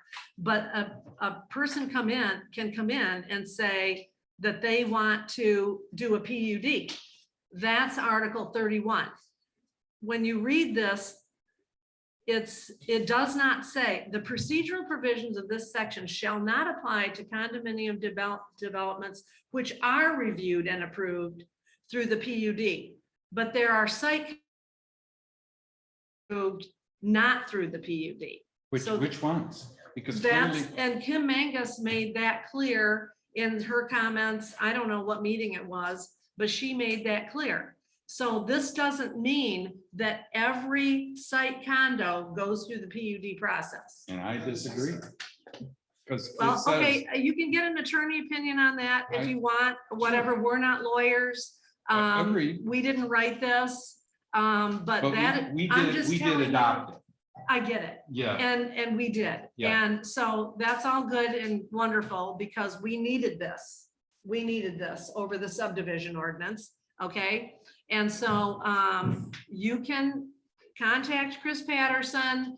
I know that Bob understands that. I know that Kim Mangus understands that. So not every site condominium is a PUD.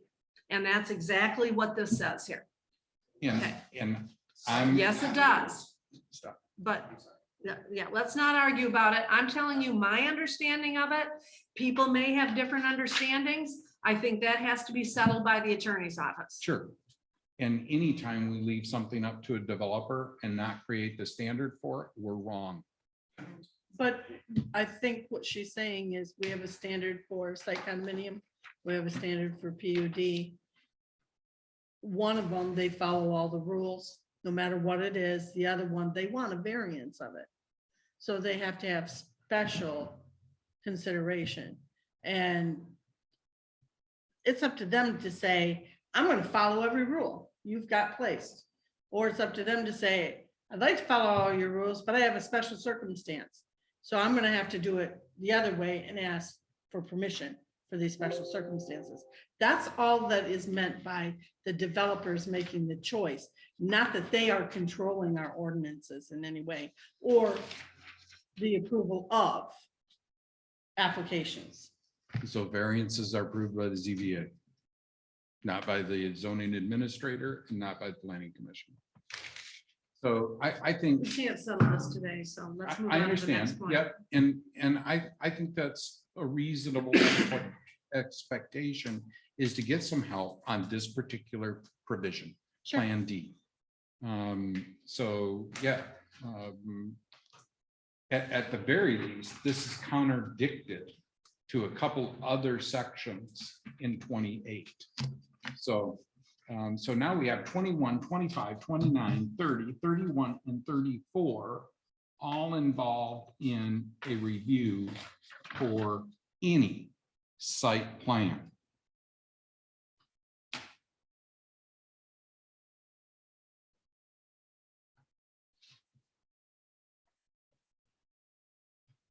Right? Note on 28 and in the comments we made it, was that site condos and condo developments are being used interchangeably. Yes. And we all know they're not. Right.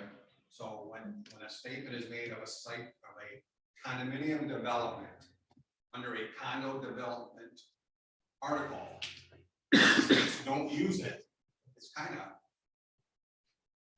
it's wrong that you use it just contradicts each other. With the exception that it would fall under the classification of property transfer. Right. Okay, so I can transfer you property from, the owner to you under parcel or land division act, condominium, and site condominium. To my knowledge, there's no other way to transfer things. Unfortunately, the process of the two are different. So to They use are. To use their verbiage interchangeably is, I think, where 28 really gets in the ball. Sure, yep. Does everybody understand that? And I think the public making legal interpretations, we have to rely on our attorney. I don't know, they might have a good background for that, but it's really what our attorney's interpretation of this is. I understand. That, not the public's interpretation. Did you read Public Act 59? No, I haven't. Okay. So that one really refrains from using the word site condominium. And I'm sure you've read it. So how we even refer to it in this as site condominiums gets a little odd.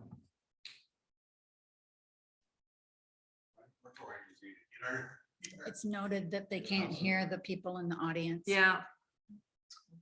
So packet page 93. Information required. This section appears to state different criteria for required information than 28.11B. Section 2511F really does not require any elements, only that if there are elements, you have to note them on the site plan. Once again, if this wording was proposed in 2021, then the people proposing it should be held accountable because they created a requirement to nowhere.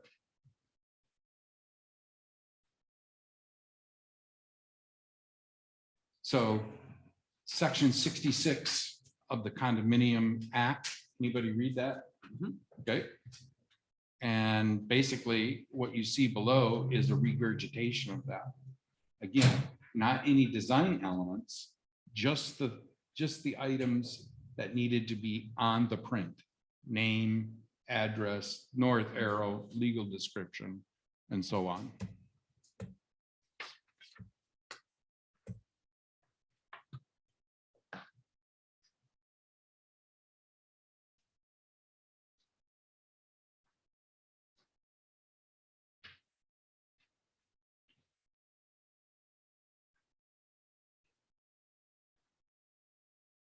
Packet page 94, 28.15, standard for design and condominium developments.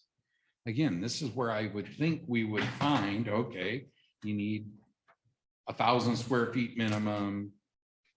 Building has to be no more than 34 feet tall, whatever the case might be. And we already learned earlier that the PUD standards of Article 31 are to be used. We were told that.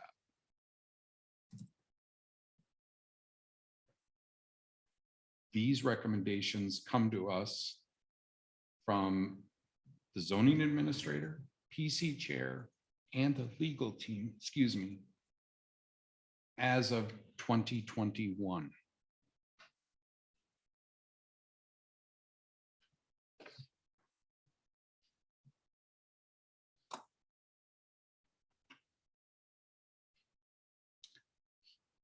Help me remember this one, Cheryl. Packet page 94, section B, condominium development, layout, and design. Item number 2. Each condominium dwelling unit shall be located within a condominium lot in a condominium development containing single-family detached dwelling units. Not more than one dwelling unit shall be located on a condominium lot. What are you confused about? Well, What's the question? isn't Whitewater Pines duplexes? That is in site condominiums follow the regulations of the underlying zoning district. So if the zoning district allows duplexes, duplexes are allowed in the, this is my understanding, which could be wrong. No, I I'm believe right that's there what it with is. you, but here it clearly says, doesn't say underlying zoning, it says shall be one. Okay, so if that's an inconsistency, then it has to be reconciled somewhere along the way. My point is that we may have a conflict of interest here. So think about this. Where did we get these requirements from? These elements from? The attorney. PC chair, ZA, and attorney. Any conflict of interest there? If Kim's a developer and recommending for her duplexes, But the board I have a adopted question it, here. so. I Didn't understand. this particular one that we're looking at, I believe actually was started by Lindsay Wolf when she was here. Yes, it was. This is her, this is her work. Okay. If Kim's put any changes or zone administrator put any changes on it, I do not recall. But I do know that this was done by a previous zoning administrator. Okay. And the planning commission doesn't adopt zoning ordinance amendments, so they simply recommend. The board adopts them. That doesn't get us away from a conflict issue, but okay. So I'm a little It's just- confused. What's the conflict issue? What is Help the me- conflict? help me with Yeah. that. Okay, so let's imagine I own enough property to where you could have 26 condominium lots.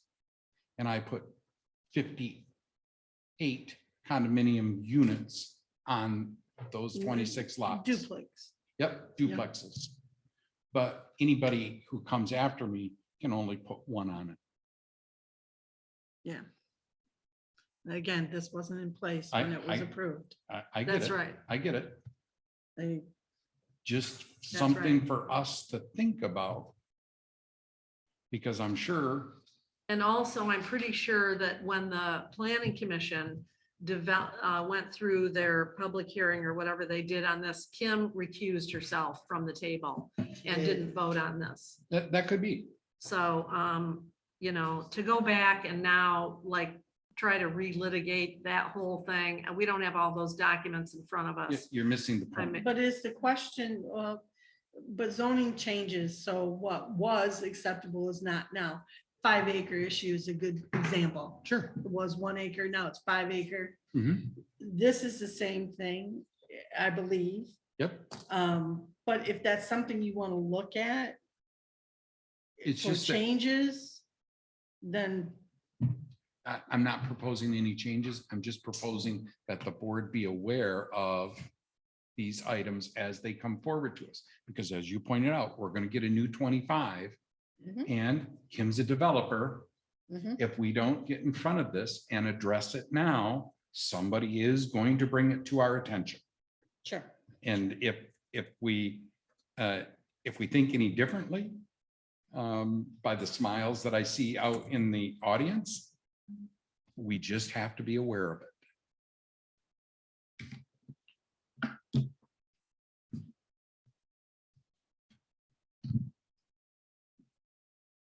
And again, under number 4, they talk about proper relationship between streets, highways, so on and so forth, service lanes, deceleration lanes, vehicular traffic, and pedestrian traffic.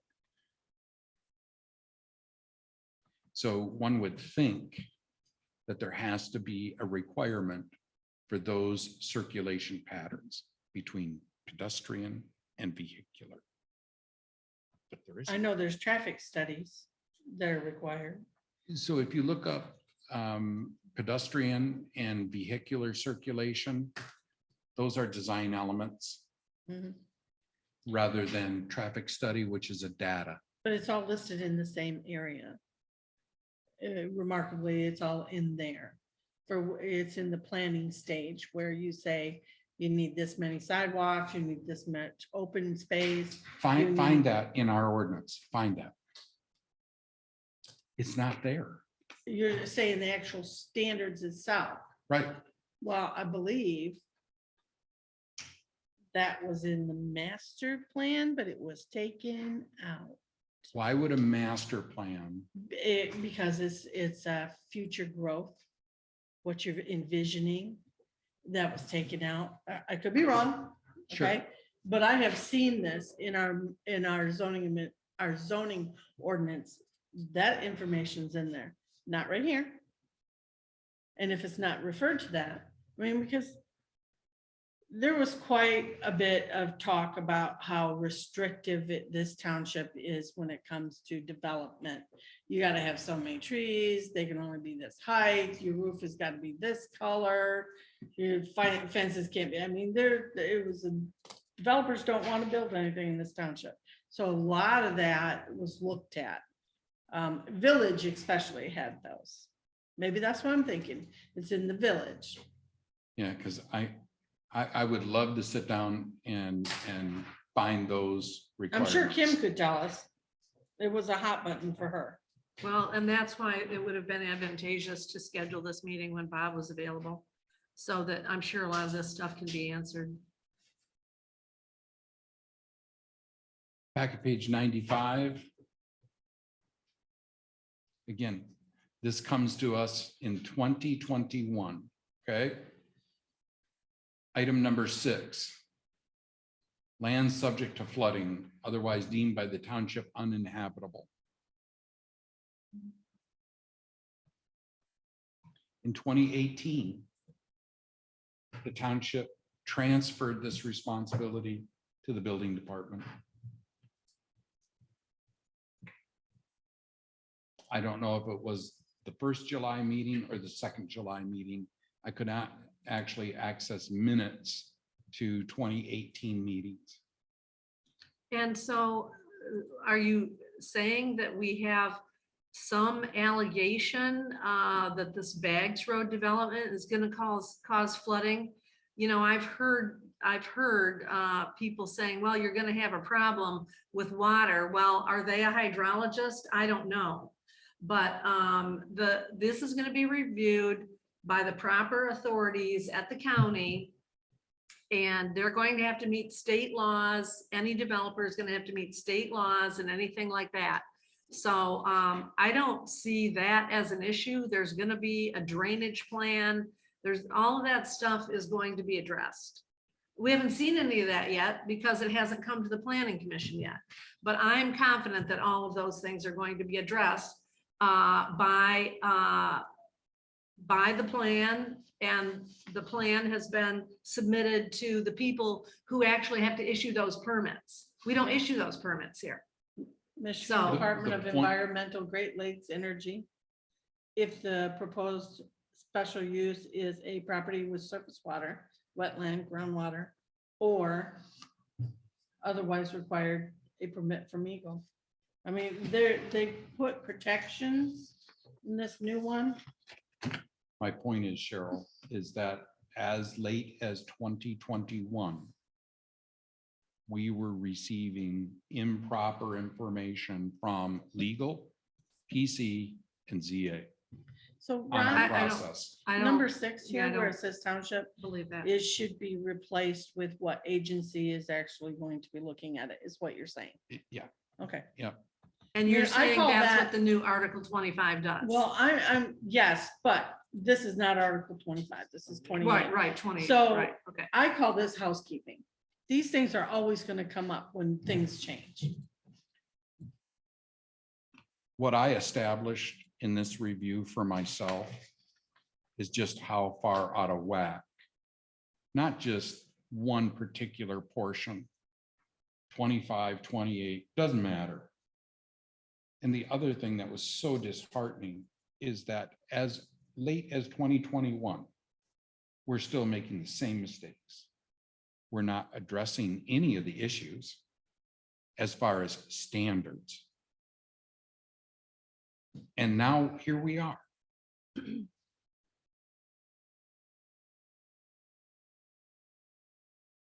I think that's your opinion, Ron. I don't share that opinion. I believe that our ordinance is fully capable of the town. The planning commission has done tons of site plan reviews and special use permits. And they're going to be reviewing any projects that come in with their new Article 25. And the board adopted this Article 28. If you had a problem with some of these Article 28 things, that should have been addressed back then. Yeah, I totally agree. Yep, yep. So this is what's in place. This is the law. They've got, you know, any developer that comes in, all we do is issue land use permits here. That's all we do to make sure that the buildings, the setbacks are being met. It meets the zoning ordinance. That's all we do here in Whitewater Township. The bulk of the permitting is done by other agencies at the county and state level. So we don't have to concern ourselves with those things because they're not going to get a permit for those things. It's not intended in this ordinance that we personally be reviewing those things because we don't permit those things. We don't have the expertise. We to don't permit have the those. expertise to do that. So that's why those things are done. It's not saying that these things aren't going to be done. They're going to be done because otherwise they're not going to get their building permit. So You made an excellent statement. All we do is land use. because we can't afford to be a building No, department. no design elements, no nothing. No requirements to make the building look a certain way, feel a certain way, in compliance with a master plan. Well, Now, there's. I have an issue with Yeah. telling people how their house is Yeah, supposed to that's- look. I get that. Yeah, I, right. so do I. That's not what you meant, right? But the point He is means that for, there, like, building there's businesses. design standards, right? And we do have Yeah. the duty to uphold the master plan. And the design standards are at the county, No, they're not here. Yes, well, first of all, design, what do you mean by design? The peak of their roof or something like that? I mean, that is up to the homeowner to come So forward what do with you their mean by plan. design We standards? don't have control over that, what their house, you know, I mean, most people don't build, what are you afraid somebody's gonna build a tar paper shack? No, they're not gonna do that. That's not gonna fit the county's construction code. That's what they have to comply with, not the actual design of whether they've got a 412 roof or a whatever roof. They don't have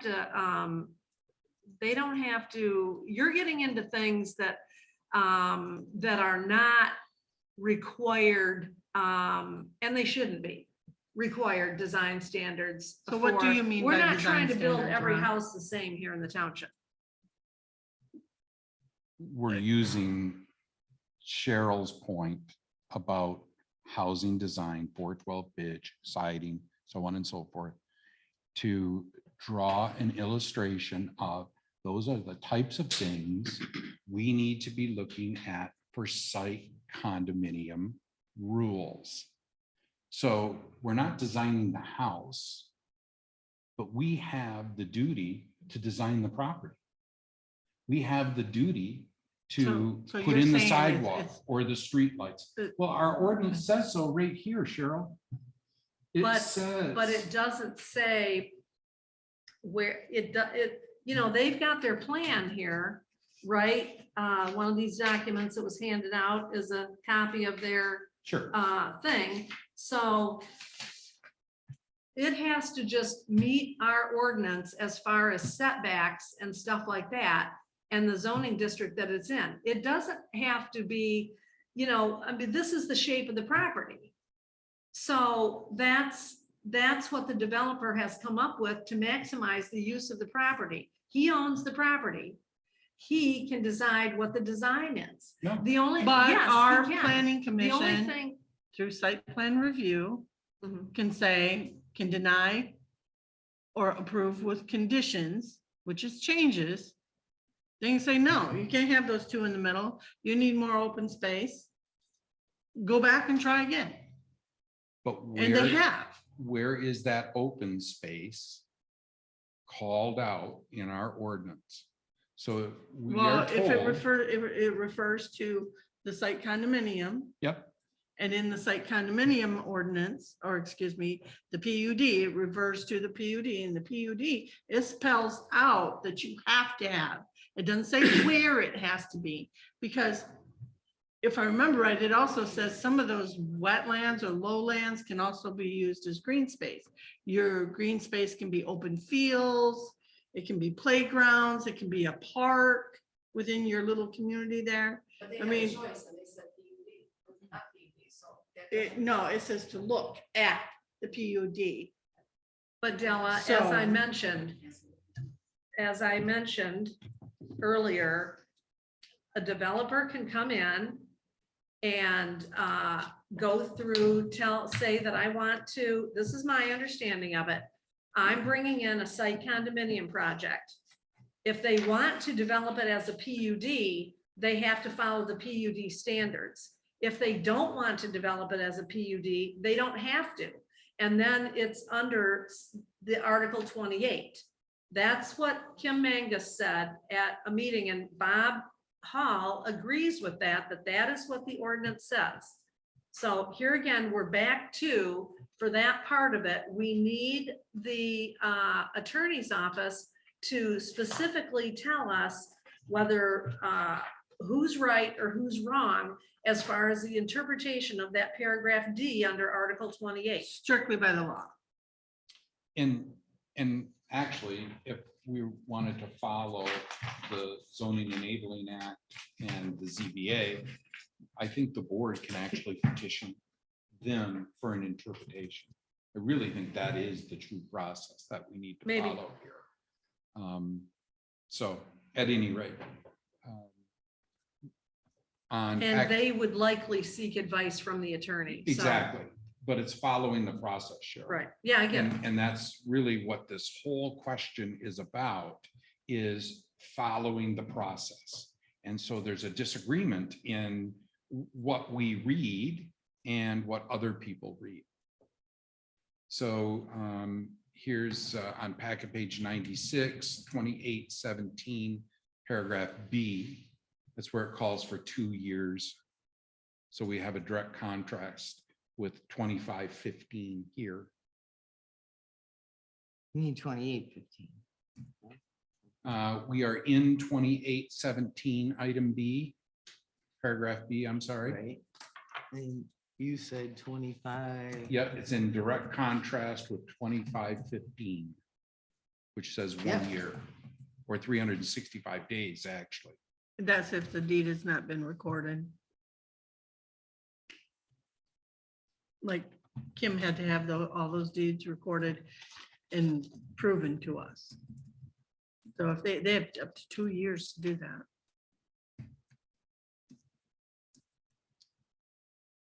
Same page, item C.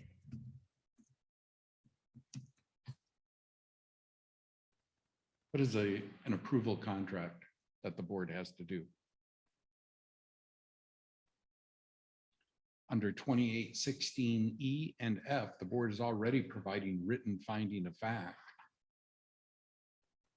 Now we have to provide a contract to the developer. Where do you see it say that?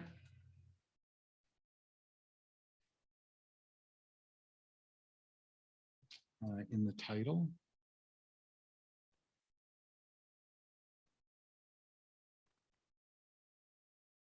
Which title? If Item the C. township board approves the site condominium development plan, it shall prepare a written order setting forth the conditions upon which the approval is based. That's the finding of facts you're talking about above. Yep. I don't see we have to do anything different than that. Okay, such order shall be entered.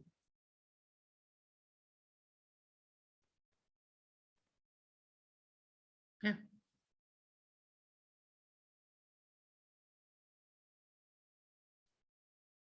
So we're going to prepare an order. All reasonable costs related to the preparation of said order shall be paid by the applicant to the treasurer. Yeah, but they've already put, according to this, 2,500 down for those. And According to it's, what? it is going, according to 25. Where, so Heidi had the same dollar amount. Where did we come up with $2,500 at? It's the fee that they pay. And it gets adjusted as you need more help. If the planning commission says we need another consultant to look at this, or we need another planner to look at it, it's going to exceed the 2,500 that's on, you know, that we've already No, I'm just paid. asking what section. I Oh. totally understand. I'm just asking there's what a fee section. schedule. Sorry about that. There's a fee schedule for planning and zoning. It's not in the zoning ordinance. No, it is. Separate document. It is in here. It's It in the thing, I is saw it too, but she only knew 25.2. 20.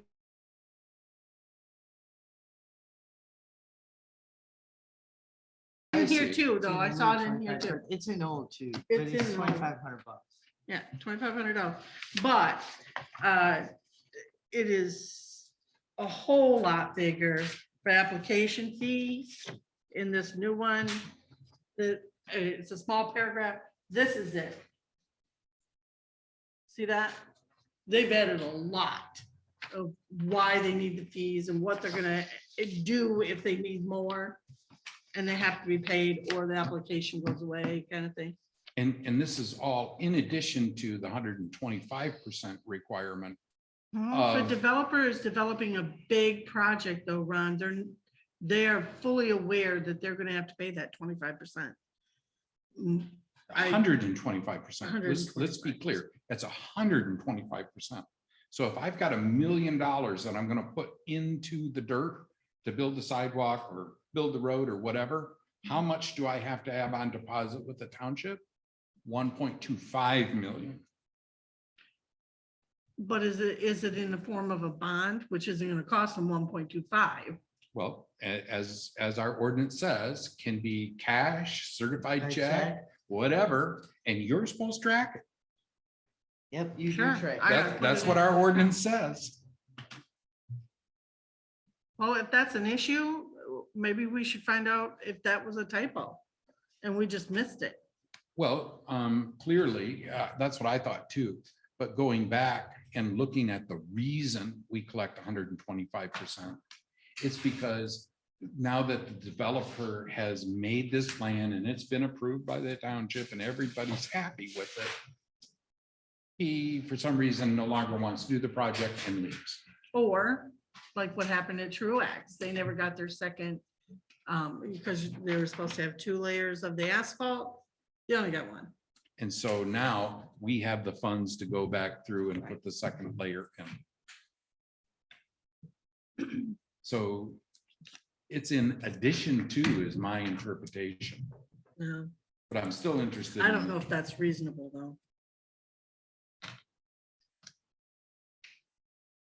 I do have a number of office duties that I have to attend to today, particularly with respect to elections, and so I'm going to be leaving the meeting.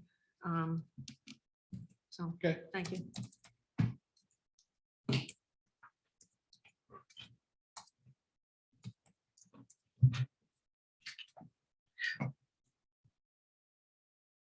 We close? I'm sorry. Are we close? Yeah, I think so. I've seen you writing here. Do you have questions, comments? No, I'm fine, thank you.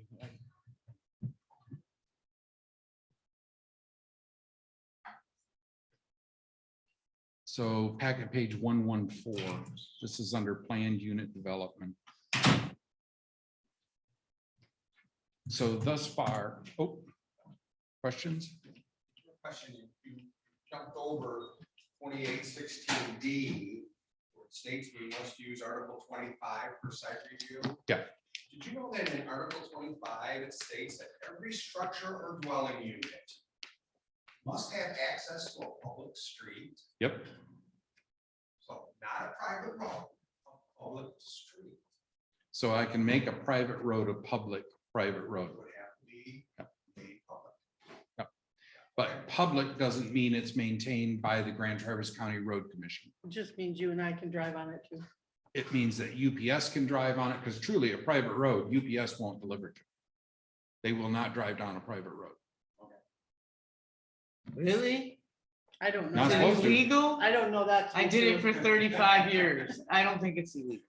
I'm just saying in their site plan, they're calling Needs to be at the for microphone. the Bags Road, they're calling it a private road. And right in here, we say that all units must have access to a public road. Good discussion point. Packet page 114. We're told to use the plan unit development process. Where you Excuse me. at? Right at the very beginning, under, generally, this is called intent, but as you can see, that's not there.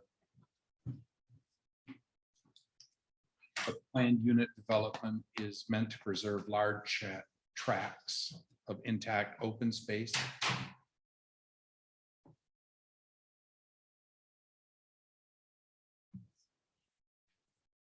Of interest is 31.11.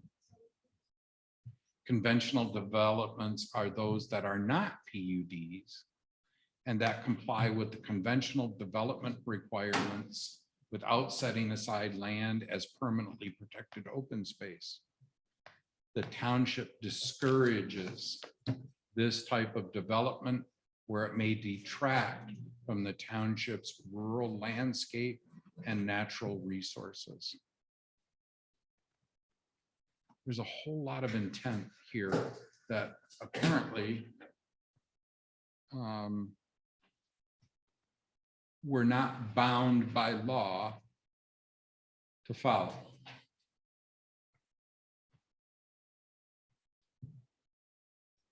But yet this is our law.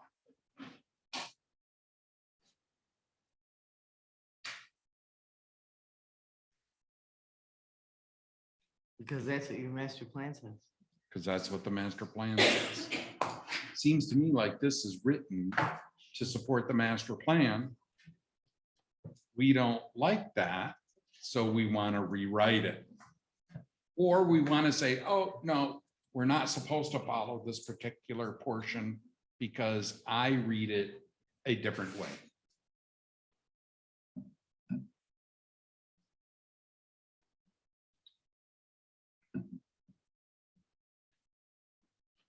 .12 talks about open space, walkable features, so on and so forth. Again, no requirements. It just talks about them. If you got them, show them.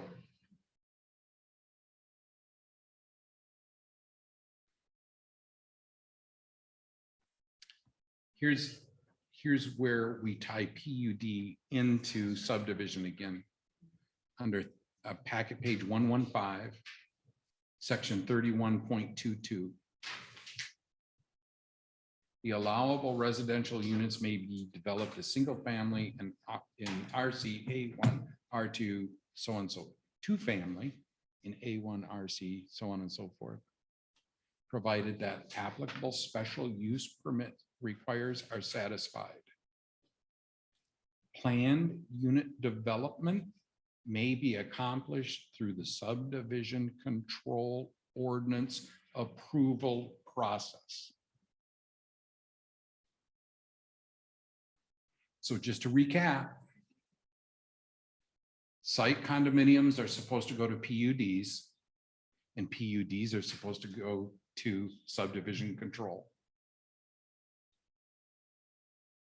which all supports, and this will be my last comment. Let me find it. I do apologize. I thought I had it bookmarked better.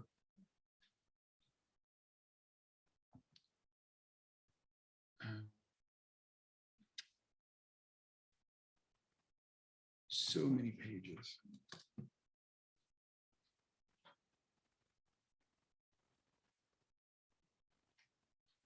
.166, I believe.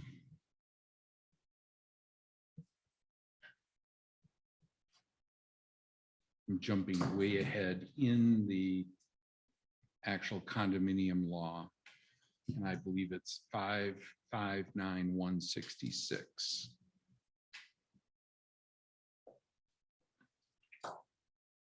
Bear with me.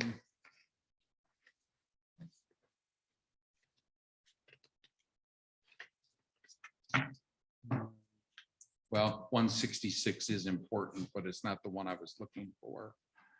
Because it says condominium subdivision plan is not required to contain detailed project design plans prepared.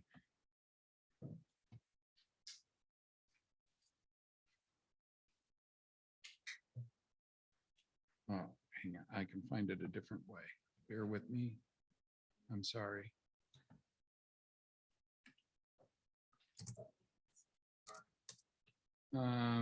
Well, I am sure I am going to go to the Condominium Act. Here's what I'm trying to do. Are you looking for 171? Well, I thought it was 166 and I apologize, that was wrong. So let me find it another spot here. 166 of the act. Yeah. I'm sorry, it is 559.241. I was off quite a bit. And so you will find that on page.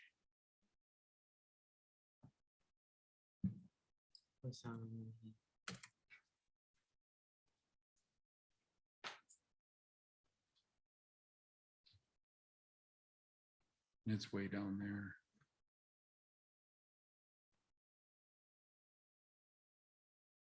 I've got it on page 227, so it'd be 3 less.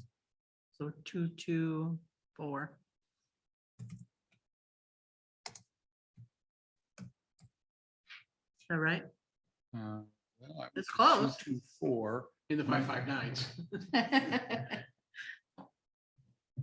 Actually, page 223. Thank you, Ardella. Oh. So now we are in condominium law. Okay, so this is Public Act 59 of 1978. And this is where our moratorium may actually cross a line. Okay. As I see it, section 141(1). A condominium project shall comply with applicable laws, ordinances, and regulation, except as provided in subsection 2. A proposed or existing condominium project shall not be prohibited nor treated differently by any law, regulation, or ordinance of any local unit of government which would apply to that project or development under a different form of ownership. Why is this important? You can own it as a subdivision, you can own it as a parcel, you can own it as a condo. And so what our ordinance is doing is selecting the Subdivision Act as a form of ownership that all of these items will be treated equally under. We cannot say, that a condominium has a design element to it unless we say the same thing for my subdivision, Wintergreen Heights.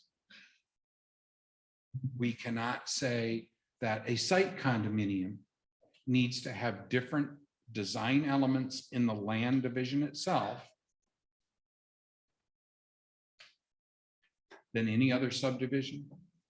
Was this sent to the attorney, this moratorium, before it was enacted? You know, I wasn't here for medical reasons, so. So the moratorium was suggested by the attorney and supported by Bob Hall at one time. Cheryl did offer a comment that Bob Hall no longer supported. I've not gotten that from him verbally or in writing, but I do have it in writing that he supported one. But wasn't that? Was it on everything that January? you put the moratorium on? Oh, I don't know. Because I think it was only on one element of what you put the moratorium on. But Sure. again, I Yeah. could be wrong. No, no. And I just think, if there's a question here, is it gonna hurt to ask the attorney?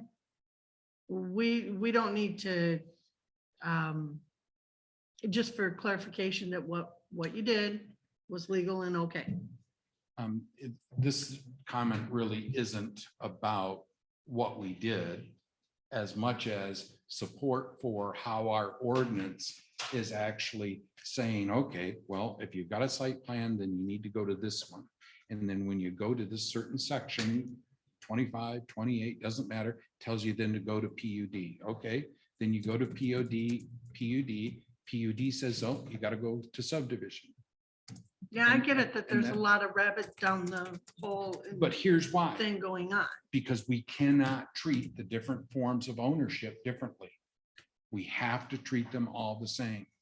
So if in Wintergreen Heights subdivision, if there weren't streetlights required, we can't require streetlights for any other site condominium or any other condominium project. With the exception that if Wintergreen Heights was developed before you put those standards in. Oh, yeah.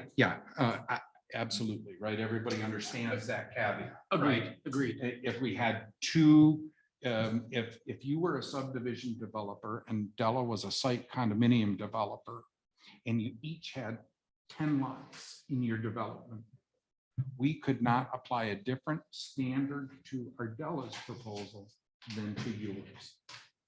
That's what I believe that. Yeah, unless unless we developed at different times and the standards changed for me. And if the standards changed for me, they cannot go and be retroactively applied to Ardella's subdivision. Absolutely. Okay. Yeah, you're both coming to the zoning administrator on the same day.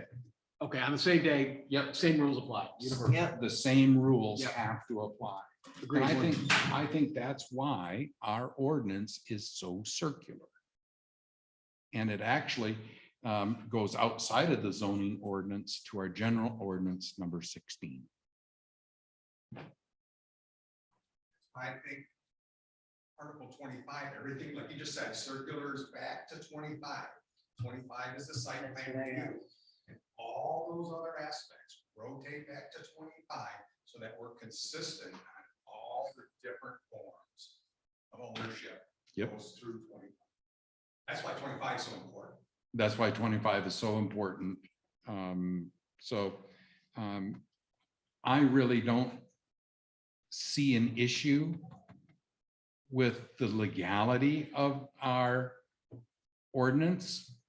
I do see where we have not stated any requirements, design elements, street size, street lights, utility easements were talked about, but I don't think they were named specifically. They might have been, I might be wrong on that. And then we do talk about densities as being the underlying density for that particular zoning district. But we may not want to change that. And we can change that. So where do we go from here? Yep, Bob is right. We did hire him to interpret this. I certainly see what the public has been telling us. There's at least two different methods of interpretation here. That was an improper statement. You could go two different ways. And there's inconsistencies. And as I read the Planning and Zoning Enabling Act, interpretations come from the ZBA. The ZBA may say, you know what, those are all good questions and we need to send them to the attorney. So where do we go next? First of all, is there an issue that needs to be questioned? Thoughts, Heidi? Not yet. Still writing. So you don't think there's any questions here about interpretation. I got everything going in a circle too. I got everything pointing back, everything consistently points back to either 16 or 25. Can you get closer to your I'm sorry. microphone for I me? have everything Pull your circling. microphone closer. There you go. I have everything circling in a complete circle back to 2512, 28.11D, or General Ordinance 16. I'm also referring to this and wondering, are we still using this? Because some of the information on it needs to be updated if we are. And That's that's come the- from Networks Northwest. And to my knowledge, I don't know where they got it from. I've never seen anything like that in Whitewater Township. It's not, it's in the planning and guiding and zoning to Grand It Traverse says County. 2012, Ron. That's probably why you Oh, haven't seen it. 2012? It's I 2012. thought it was 17. No, it's 2012. This is, Yeah, I'm pretty sure I read I have 2017. 12. Well, the front page document says 2020. Well, see, right here it says 2012. I don't know if somebody took this out of something different, but it I- looks like it's from the pages of. it is. I took it out of here Yeah. and it's got Leslie Meyer's name on it Yeah. and Larry Lake as, So that'd be before 2017, yep. for sure. Yep. But I know I read 2017 somewhere. Hey, it says 2017. The document is a 2017. Grand Traverse County.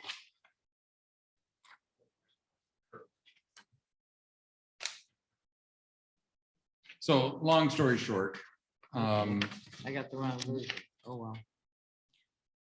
I see, Ron, I see this, the master plan and the zoning ordinance, they are living documents. Things change all the time. Are there going to be inconsistencies? Yes, because we haven't hired somebody full-time to constantly update and compare what. I mean, just a huge undertaking of getting them to match, which the public is saying they don't. That's a huge, huge undertaking. The planning commission is working on it. They've kind of taken, my analogy is a shotgun effect instead of a single bullet effect. They should concentrate on one area at a time, complete it and move to another. Instead, they do many at one time. And it's not working. That strategy is not working. No. So agreed. it's frustrating. I'm sure it's frustrating to them too. It's frustrating to the public. It's frustrating to us. People look and it doesn't look like the planning commission is getting much accomplished. Are they? The end result is it comes to us for a vote, and we haven't gotten a whole lot from them. This document, they've worked on for a long time, and they're working on it. We didn't review that today, although I did kind of push that, sorry. But to me, yeah, there's gonna be things wrong. When you find the things that are wrong, you make the effort and do your due diligence to fix them. That's what we're talking about here, is it not? Fixing the zoning ordinance. And this is a work session, you can talk too. Well, I didn't want to interrupt. Okay. And so if you're asking me, I don't see how you fix an interpretation of the written word. I think we have to decide what the written word means. And if, quite frankly, if we support the zoning administrator's opinion of it or something different. Okay, but we have to be very careful that we're not just using our opinions as fact. Oh, without a doubt. Okay, so I may feel like something's not the way it should be, or that the zoning administrator is wrong, but in theory, is he really correct and I'm the one that's wrong? He's got all the education. I'm not saying just blindly Right. accept what people say. I'm saying we hire experts for a reason. You know, when it comes to legality, we use an attorney so we don't get us or the township in trouble. When you're working with planning, you hire experts that know what they're doing in planning. They've been educated, they've got experience, they've worked with multiple townships. We don't try to do it ourselves on our own. We use experts. Doesn't mean we don't put our flavor on it. Of course we do. Same thing for the zoning ordinance. You got to have legal and you've got to have expertise. That's all I'm saying. I want to make sure that if we're going to go through and start questioning, and we should, things that look wrong, then at least let's use the expertise that is out there that's available to us and not our own opinions on things. That's all. And I'm in 100% support of what you just said. I would like to make one addition, and that is we follow the process laid out by the Zoning Enabling Act and the ZBA rules. And that anytime we have an interpretation question, I believe the township board can go to the ZBA and say, what is your interpretation? Well, you know, I don't know exactly if you're right about that. That's a perfect example of how we use legal to make that determination, that we can. And maybe once we get that determination, we put it somewhere so future boards can follow that direction. And I think for me, the question is very simple, is that we ask either Bob Hall or legal of if the board has a question about interpretation, specifically his interpretation of certain statements within, I'm going to say Article 28. And maybe I'm wrong there. I apologize. If we have a question about his interpretation, can the board ask the ZBA to rule on it? Yeah, but That's the first thing. And if that is the proper process, then I recommend we follow that process wherever it leads us.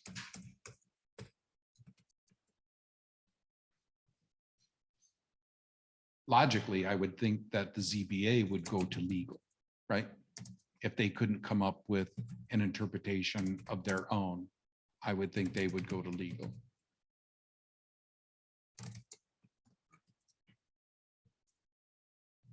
Right? Interpretation is an after the fact process. We should not have interpretation. Our ordinance should be written so that there is no interpretation. If there is a difference between a site condo and a condominium development, they should be spelled out. They should have separate articles so that there is no need for interpretation. Interpretation is an after effect.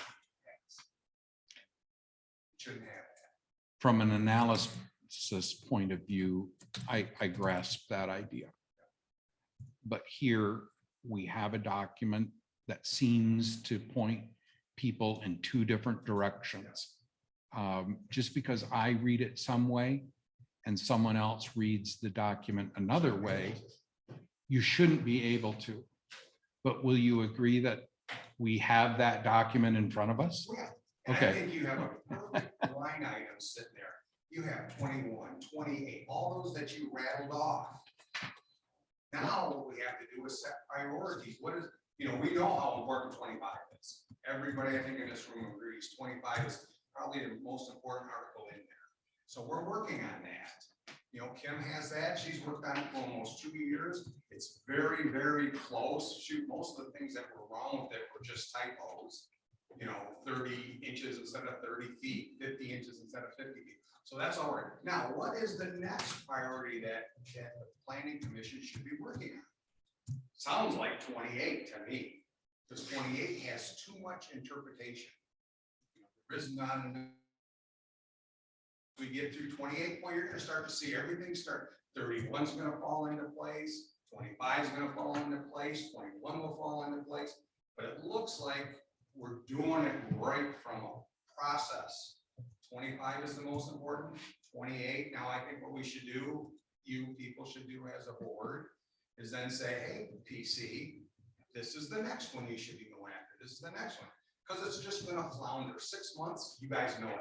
Boom, 6 months is gonna be gone. We're gonna be sitting here with no product. And we're gonna be saying, wow, what do we do now? Can we extend the moratorium? You know, nobody's gonna like to do that. Nope. Well, I will tell you this, that if you put a moratorium on something, your planning commission better be working on whatever it is Right. you put a moratorium on. That needs to be their number one concern. Otherwise, legality, you have no Yeah. grounds. I won't say we have no grounds. You have no grounds for a suit if your planning commission does not put that as priority one. So- Don't believe me, talk to the attorney. You were asking what our next steps should be. Well, we gotta, We found enough wrong. Now all we have to do is prioritize so that the work can be done efficiently. so that really doesn't get, well, first of all, am I the only one that thinks the zoning ordinance, whatever article, sends us in two different directions? No, I think we gotta fix this, personally. We are in two different directions because I thought it was supposed to be all common terminology and not confusing. Do we need an interpretation? Unfortunately, it isn't always going to be as easy as definitions Right. I because get you're that. dealing with actual laws. Correct? And the circular thing we talked about earlier can make it seem confusing. That's why the interpretation portion of it comes into play. That's what you hire a zoning administrator for. And I quit reading, honestly, the condominium law. I was extremely bored by it, No kidding. but I It's boring. got that far in it. Don, what are your thoughts? Are you telling me I didn't have to read the whole damn thing? I read the whole thing like 3 times. I highlighted and marked the ones that were important. Yeah, I'm in agreement that the flow of information can take you on different paths. And so, but I'm probably still more troubled by the subdivision control ordinance 16. And I'm processing my mind. I read through the material for the last board meeting, and I don't recall the subdivision ordinance, control ordinance 16 being referenced. The private road ordinance, but yet when we look at this, they are extremely integral and germane, but they've kind of fallen aside, and maybe with good reason. But on the rewrites or some of the improvements, we've left those out of the equation completely. And I'm not familiar enough with either one of those to say how important those might be to maybe clearing up. The private ordinance is a small component of it. It's an important component, but small one. But the subdivision control ordinance of 16, how relevant and what other guidance could that give if it's being applied?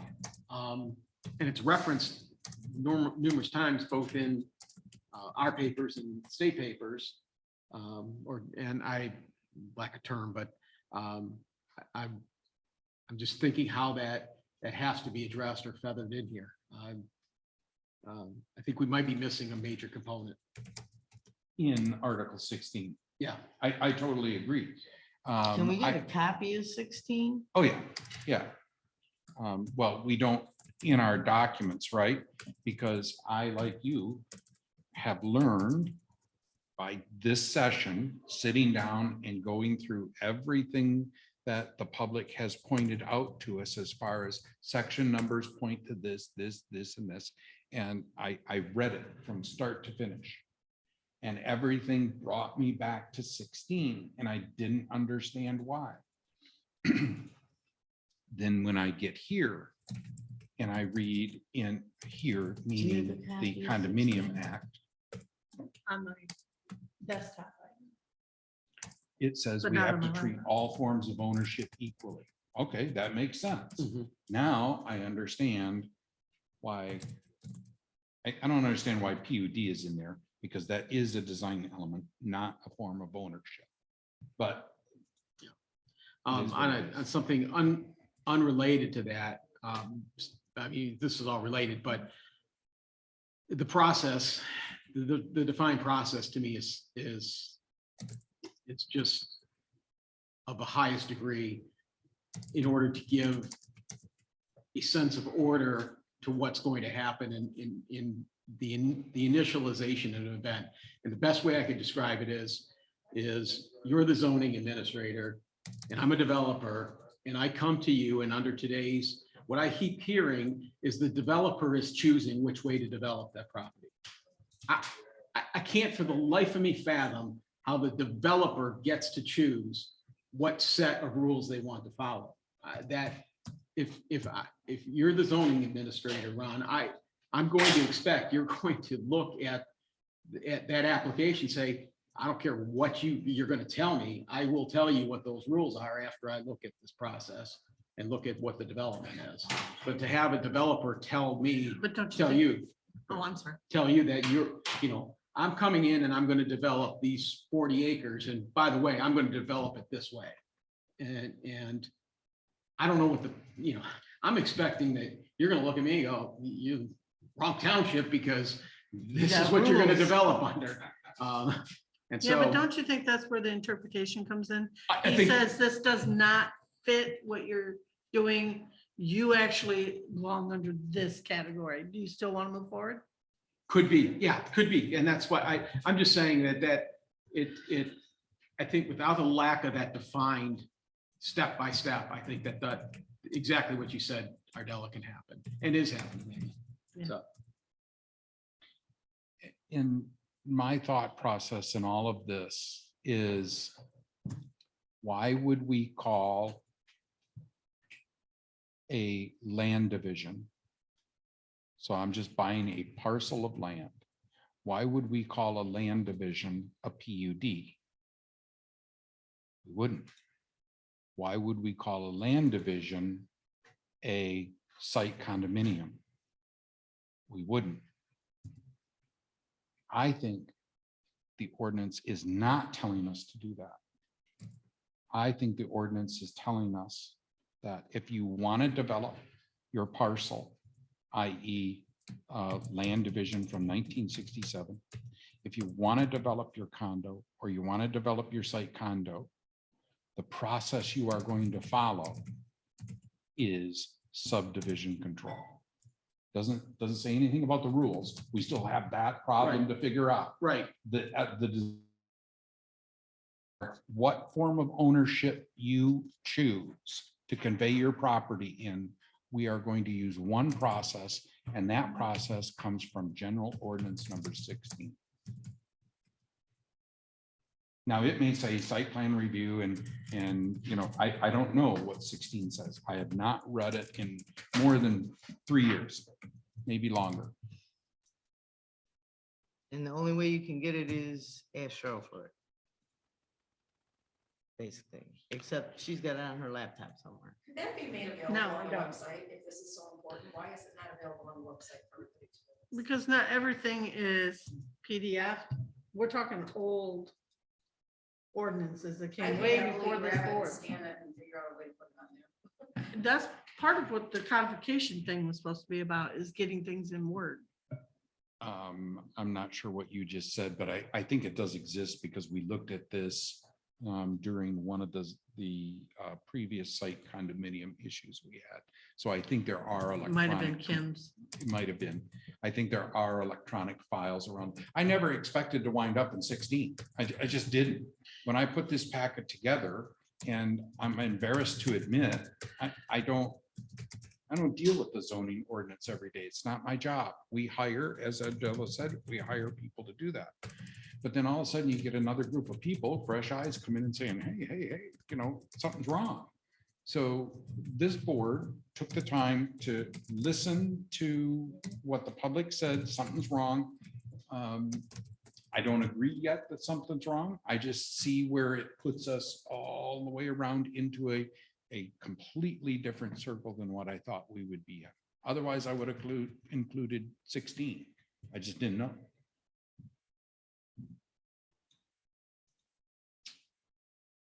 So obviously Bob has a different opinion, right? So that's where I think the need for an interpretation comes in. Yes, it's after the fact, but Bob is kind of telling us how he would review an application if he were going to get it. The planning commission chair says, this is how my group would see it if we get it.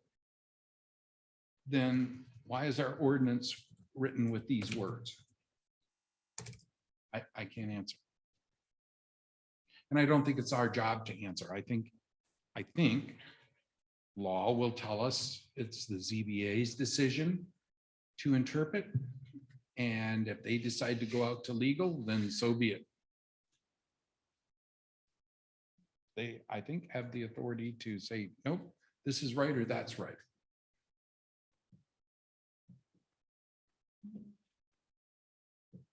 I agree with what party is responsible for what, but I look at the board as being representing us and making sure that's what is matching the master plan.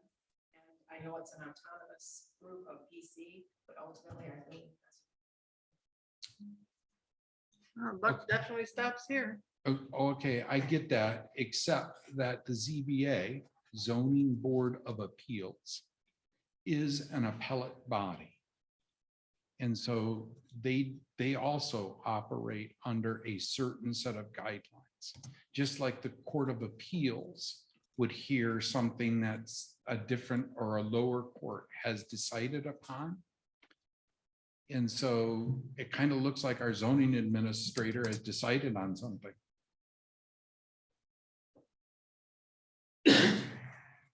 Ron, what's funny is we have documents that shows he was for it to be going through as a PUD. And then we have documents that say he was, he's against it going through as a PUD. So that's also an issue. I was not aware of that until today, okay, at this very moment. So again, it all underscores the reason why this meeting took place was to hear and to try and come up with, okay, our next step is to get, I'm calling an interpretation. You have evidence that supports, a change of idea. We all can change our minds.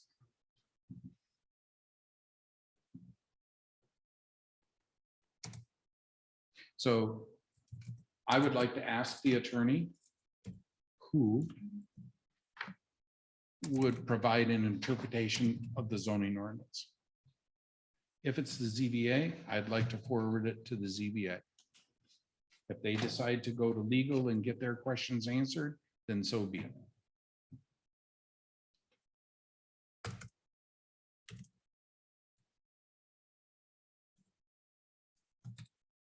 Got to get some kind of answer. At least it's a start.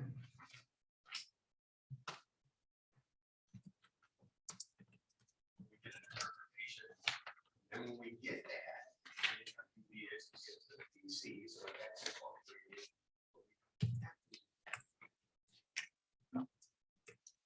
If, sure, I understand that. Yep. Is that a consensus? What are your thoughts? I'm on board with that. I mean, I think we need to get that. Would be a big first step. Who's responsible to interpret? And then do you see value in shortcutting the ZBA if they're the ones that interpret?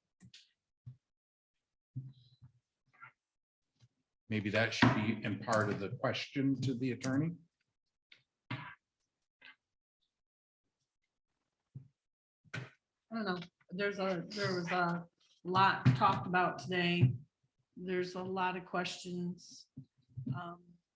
More than just who interprets and can we as a board go to the ZBA? So I don't know if you want to put those questions together also. Maybe the conversation needs to start with Bob. Bob, these are the questions we have. Can you give us a comprehensive answer to this? I don't know. I just think I'm not really sure everything we've accomplished here today, if anything. We recognize there's a problem. We recognize there was a problem earlier, before this meeting, so I don't know. I think you still need an interpretation from legal. I think you would want it from legal. Or go to your zoning first, then you go to legal, and then you go back and fix something. One person's right or one person's wrong. So now you have to figure out who it is.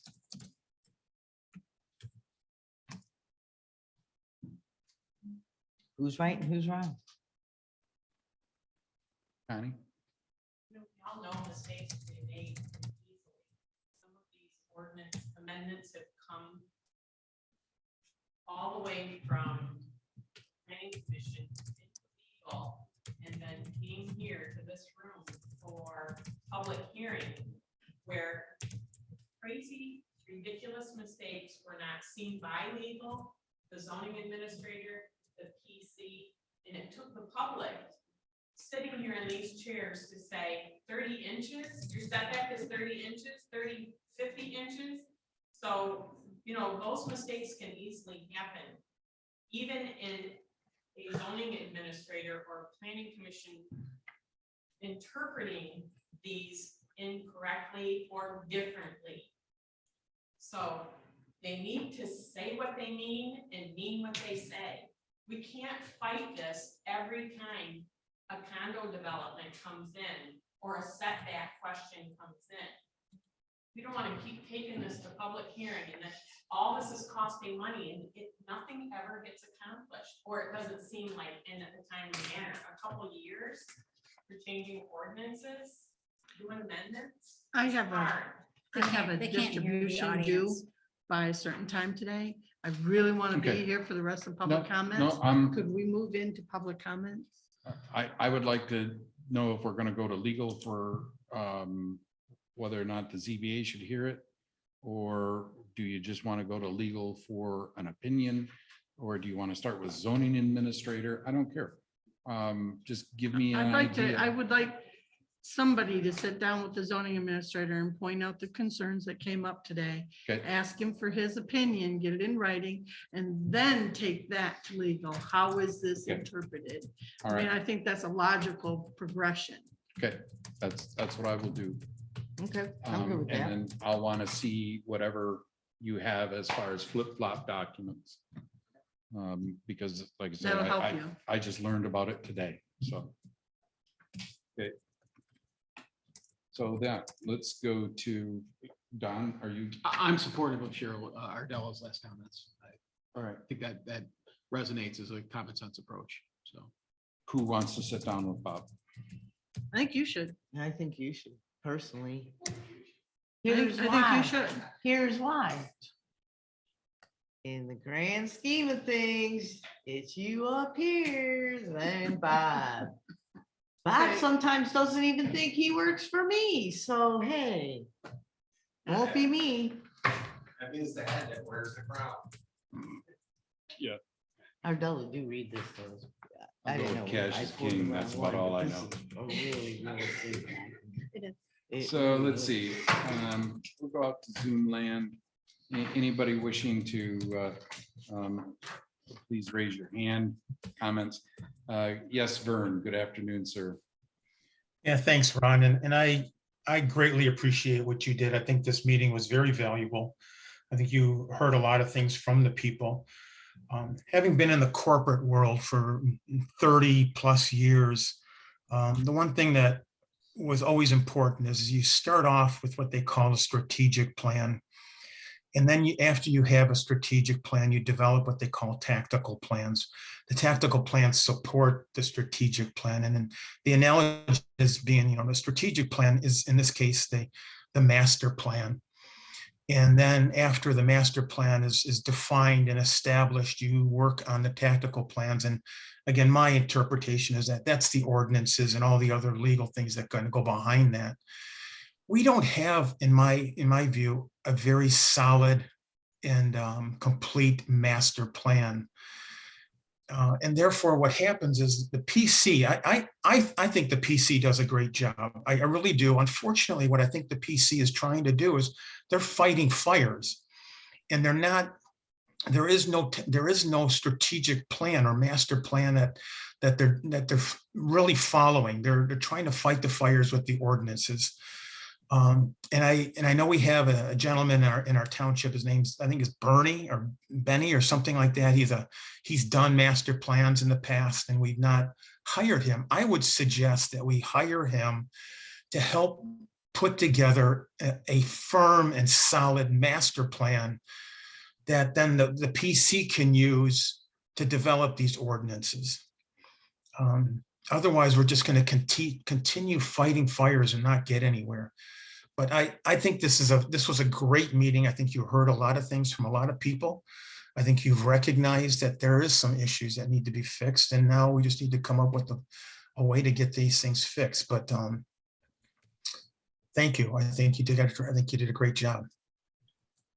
Thank you. Hi, Kim. Hi there. I am going to use Della's term, probably use a shotgun approach and hit multiple items all at once. Number one, next time you have a meeting like this, I'd strongly encourage that you set it up in a more of a town hall format with a microphone. Comments from the audience were completely lost. So there was a lot of content from the audience this time that anyone on Zoom could not necessarily follow. As to what's going on, I would encourage you to take a good look at what the Planning Commission has coming forward. I would like to start with a action step, something that I think every single member of the board will and most certainly should be willing to support. Place all general ordinances online. If our general ordinance is online, then the public wouldn't have been scrambling trying to figure out what the heck was meant by Ordinance 16. They could have looked it up for themselves. It's a problem. It's not even accessible to planning commissioners. All of our ordinances, the laws for our township, should be available to all residents of the township. Number two, the special use permit rules state may on a lot of the standards. You are correct, Ron. A lot of the standards say may, but that's because special use permit rules are used for a multitude of reviews, not just condos. If you want condo rules, it needs to be in the condos. You don't put it under special use permit because then you're asking for $30,000 research studies to be done by someone who wants to change from selling sporting goods to housewares. Additionally, the Planning Commission does not currently have access to a consultant, an expert, or the attorneys, except through Bob. This does slow down the process. The Planning Commission can't send a question to the attorneys unless Bob agrees with it. We need access. I would strongly encourage you to seriously consider, give us a consultant, give us someone else that can help us move through these faster. You are asking a volunteer committee to do all of their original draft writing and revisions without the assistance of proper experts in the field. I would like to point out that tonight's Planning Commission joint meeting with the Township Board at 6 o'clock is the first time in a year and 7 months that we have had 7 members of our Planning Commission. It is a 7-member board. A year and a half in excess of an understaffed board also slows down this process. Until you can appoint a member, I would like to ask that assign one board member to at least attend the meetings so you know what's going on. It would really help with communication because you have a critical link in the communication process that is currently absent. The reason the Planning Commission reviews multiple ordinances is at the same time, we try to prioritize one to work on. But sometimes in our 2-hour time frame that we have each month, you get to the end of everything you can do on that ordinance. We always have another one to jump right into so we can get some progress done on that next one. And I guess my last comment is the time frame as we currently have it set up in our township for a zoning ordinance change is 6 months minimum for a change of ordinance. You have to identify the need. That's one meeting. Have a draft and review that draft. Second meeting. Send it to the attorneys, review the attorneys, and finalize a draft. That's third. Hold a public hearing. That requires another month. And send it to the township board. Somewhere in that process, you're going to need more than 1 month. So 6 months tends to be the bare minimum for an easy change. If it's only a line item, it can be done in 4 months. Our current process, we cannot change the ordinance in less than 4 months. That is the process you've given us, and that's how long it takes, even if we're doing a line item adjustment. So please understand, special use permit was sent to the Planning Commission for revision and request in January. It has only been 7 months. We are moving. It may not be as fast as people think it should be, but that's lightning speed for a volunteer planning commission. Thank you.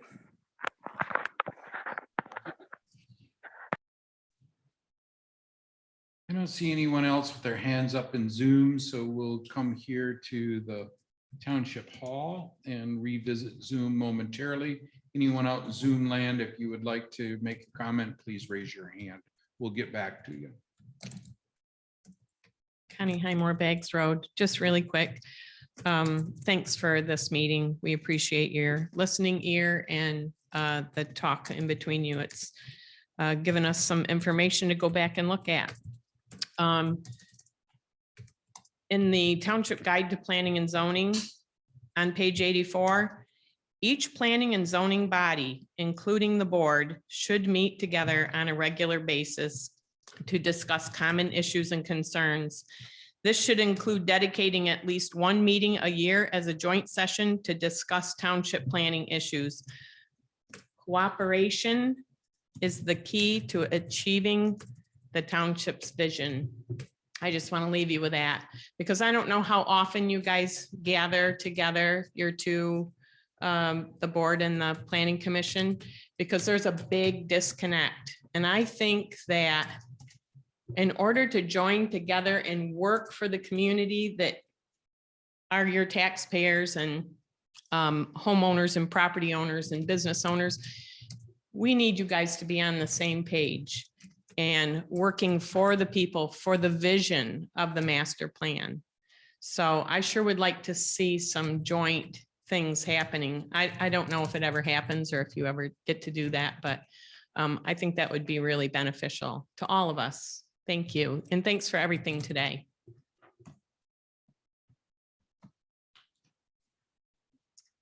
This was a great meeting. I echo what everyone has said about thanks for your time and listening. I have a few things I want to cover and I'll try to make it flow, but I don't think it will. It was passed out what the site condo looks like. And I think we've missed the fact that when it was initially split, it didn't even meet the 1:4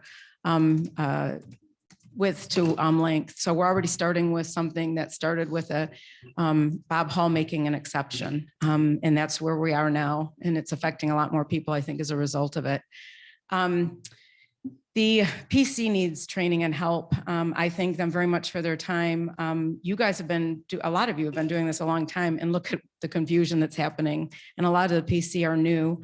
And I don't know that it really should be up to them which ordinance they address. I like the comment that was said, what is next and important? And maybe that is something that you guys can direct. And, you know, Kim just stated it about how long it takes, maybe at this time, because this is so critical, that they need to meet more often than monthly. I know it's a volunteer, but we have a 6-month moratorium and a lot needs to be done. So that might be something to think about. I was pretty amazed to learn today that there's nothing in place right now for private roads. That definitely should be something that is going to be addressed on the agenda.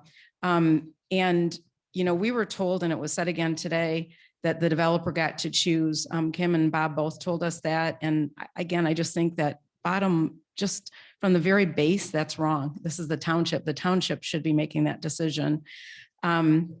And then the comment was made about we're not going to have tar paper shacks. Well, you know what? Go down Crisp Road. I used to live on Crisp Road. And there was a gentleman that wanted to have a barn, but he needed to have a livable space. And he keeps his property up. It looks nice, but he has a single wide that may as well be a tar paper shack. So it is out there. And it's been mentioned many, many times that the other townships already have this in place. We don't necessarily have to recreate the wheel. I know we want to be autonomous in our own, but there are others out there that we could be taking a look at. And I may get in trouble for saying this, but you might also want to look at your legal. Are they the right team to have? I've been shocked at some of the things that have come back. I mean, Michigan was misspelled, and that came back from them. I caught that. There were 2 of us that caught, and Connie already mentioned, setbacks of 30 inches and 50 inches. And that was after legal took a look at it. What are we paying them for? And why do we have to keep sending that back? So that is what I have to say. Again, we're going to send you guys some other information because we have been told that at this point, it's Bob's opinion of how this is done. And he's been told by experts in the past how this site condo should be actually handled and has ignored that.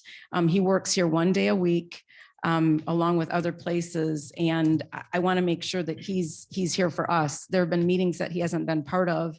And so really is how involved has he been? I'm not pointing fingers. I'm just pointing out reality right now. And we need all of us together working. Thank you.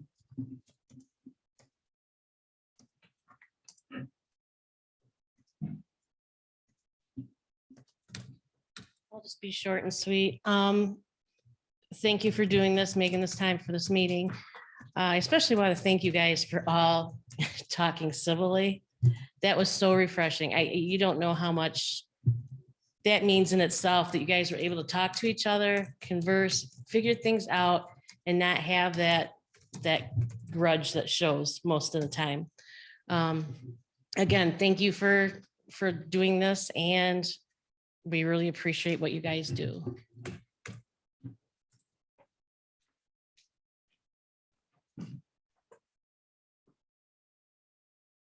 I don't see any other hands up in Zoom. Anyone else here in the Township Hall?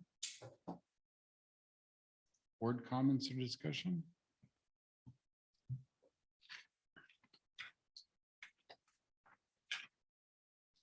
Motion to adjourn. Make a motion to adjourn. I'll second. All when ready.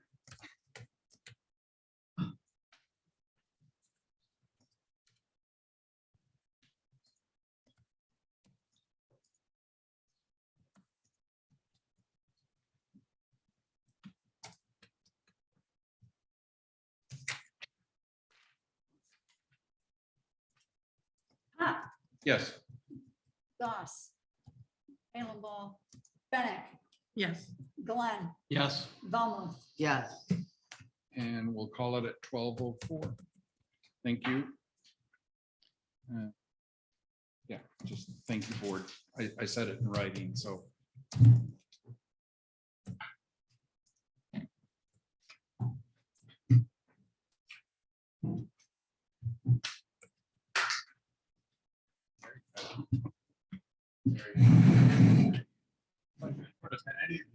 Pleasure. Put a name with a face. Yes. You're a freaking saint.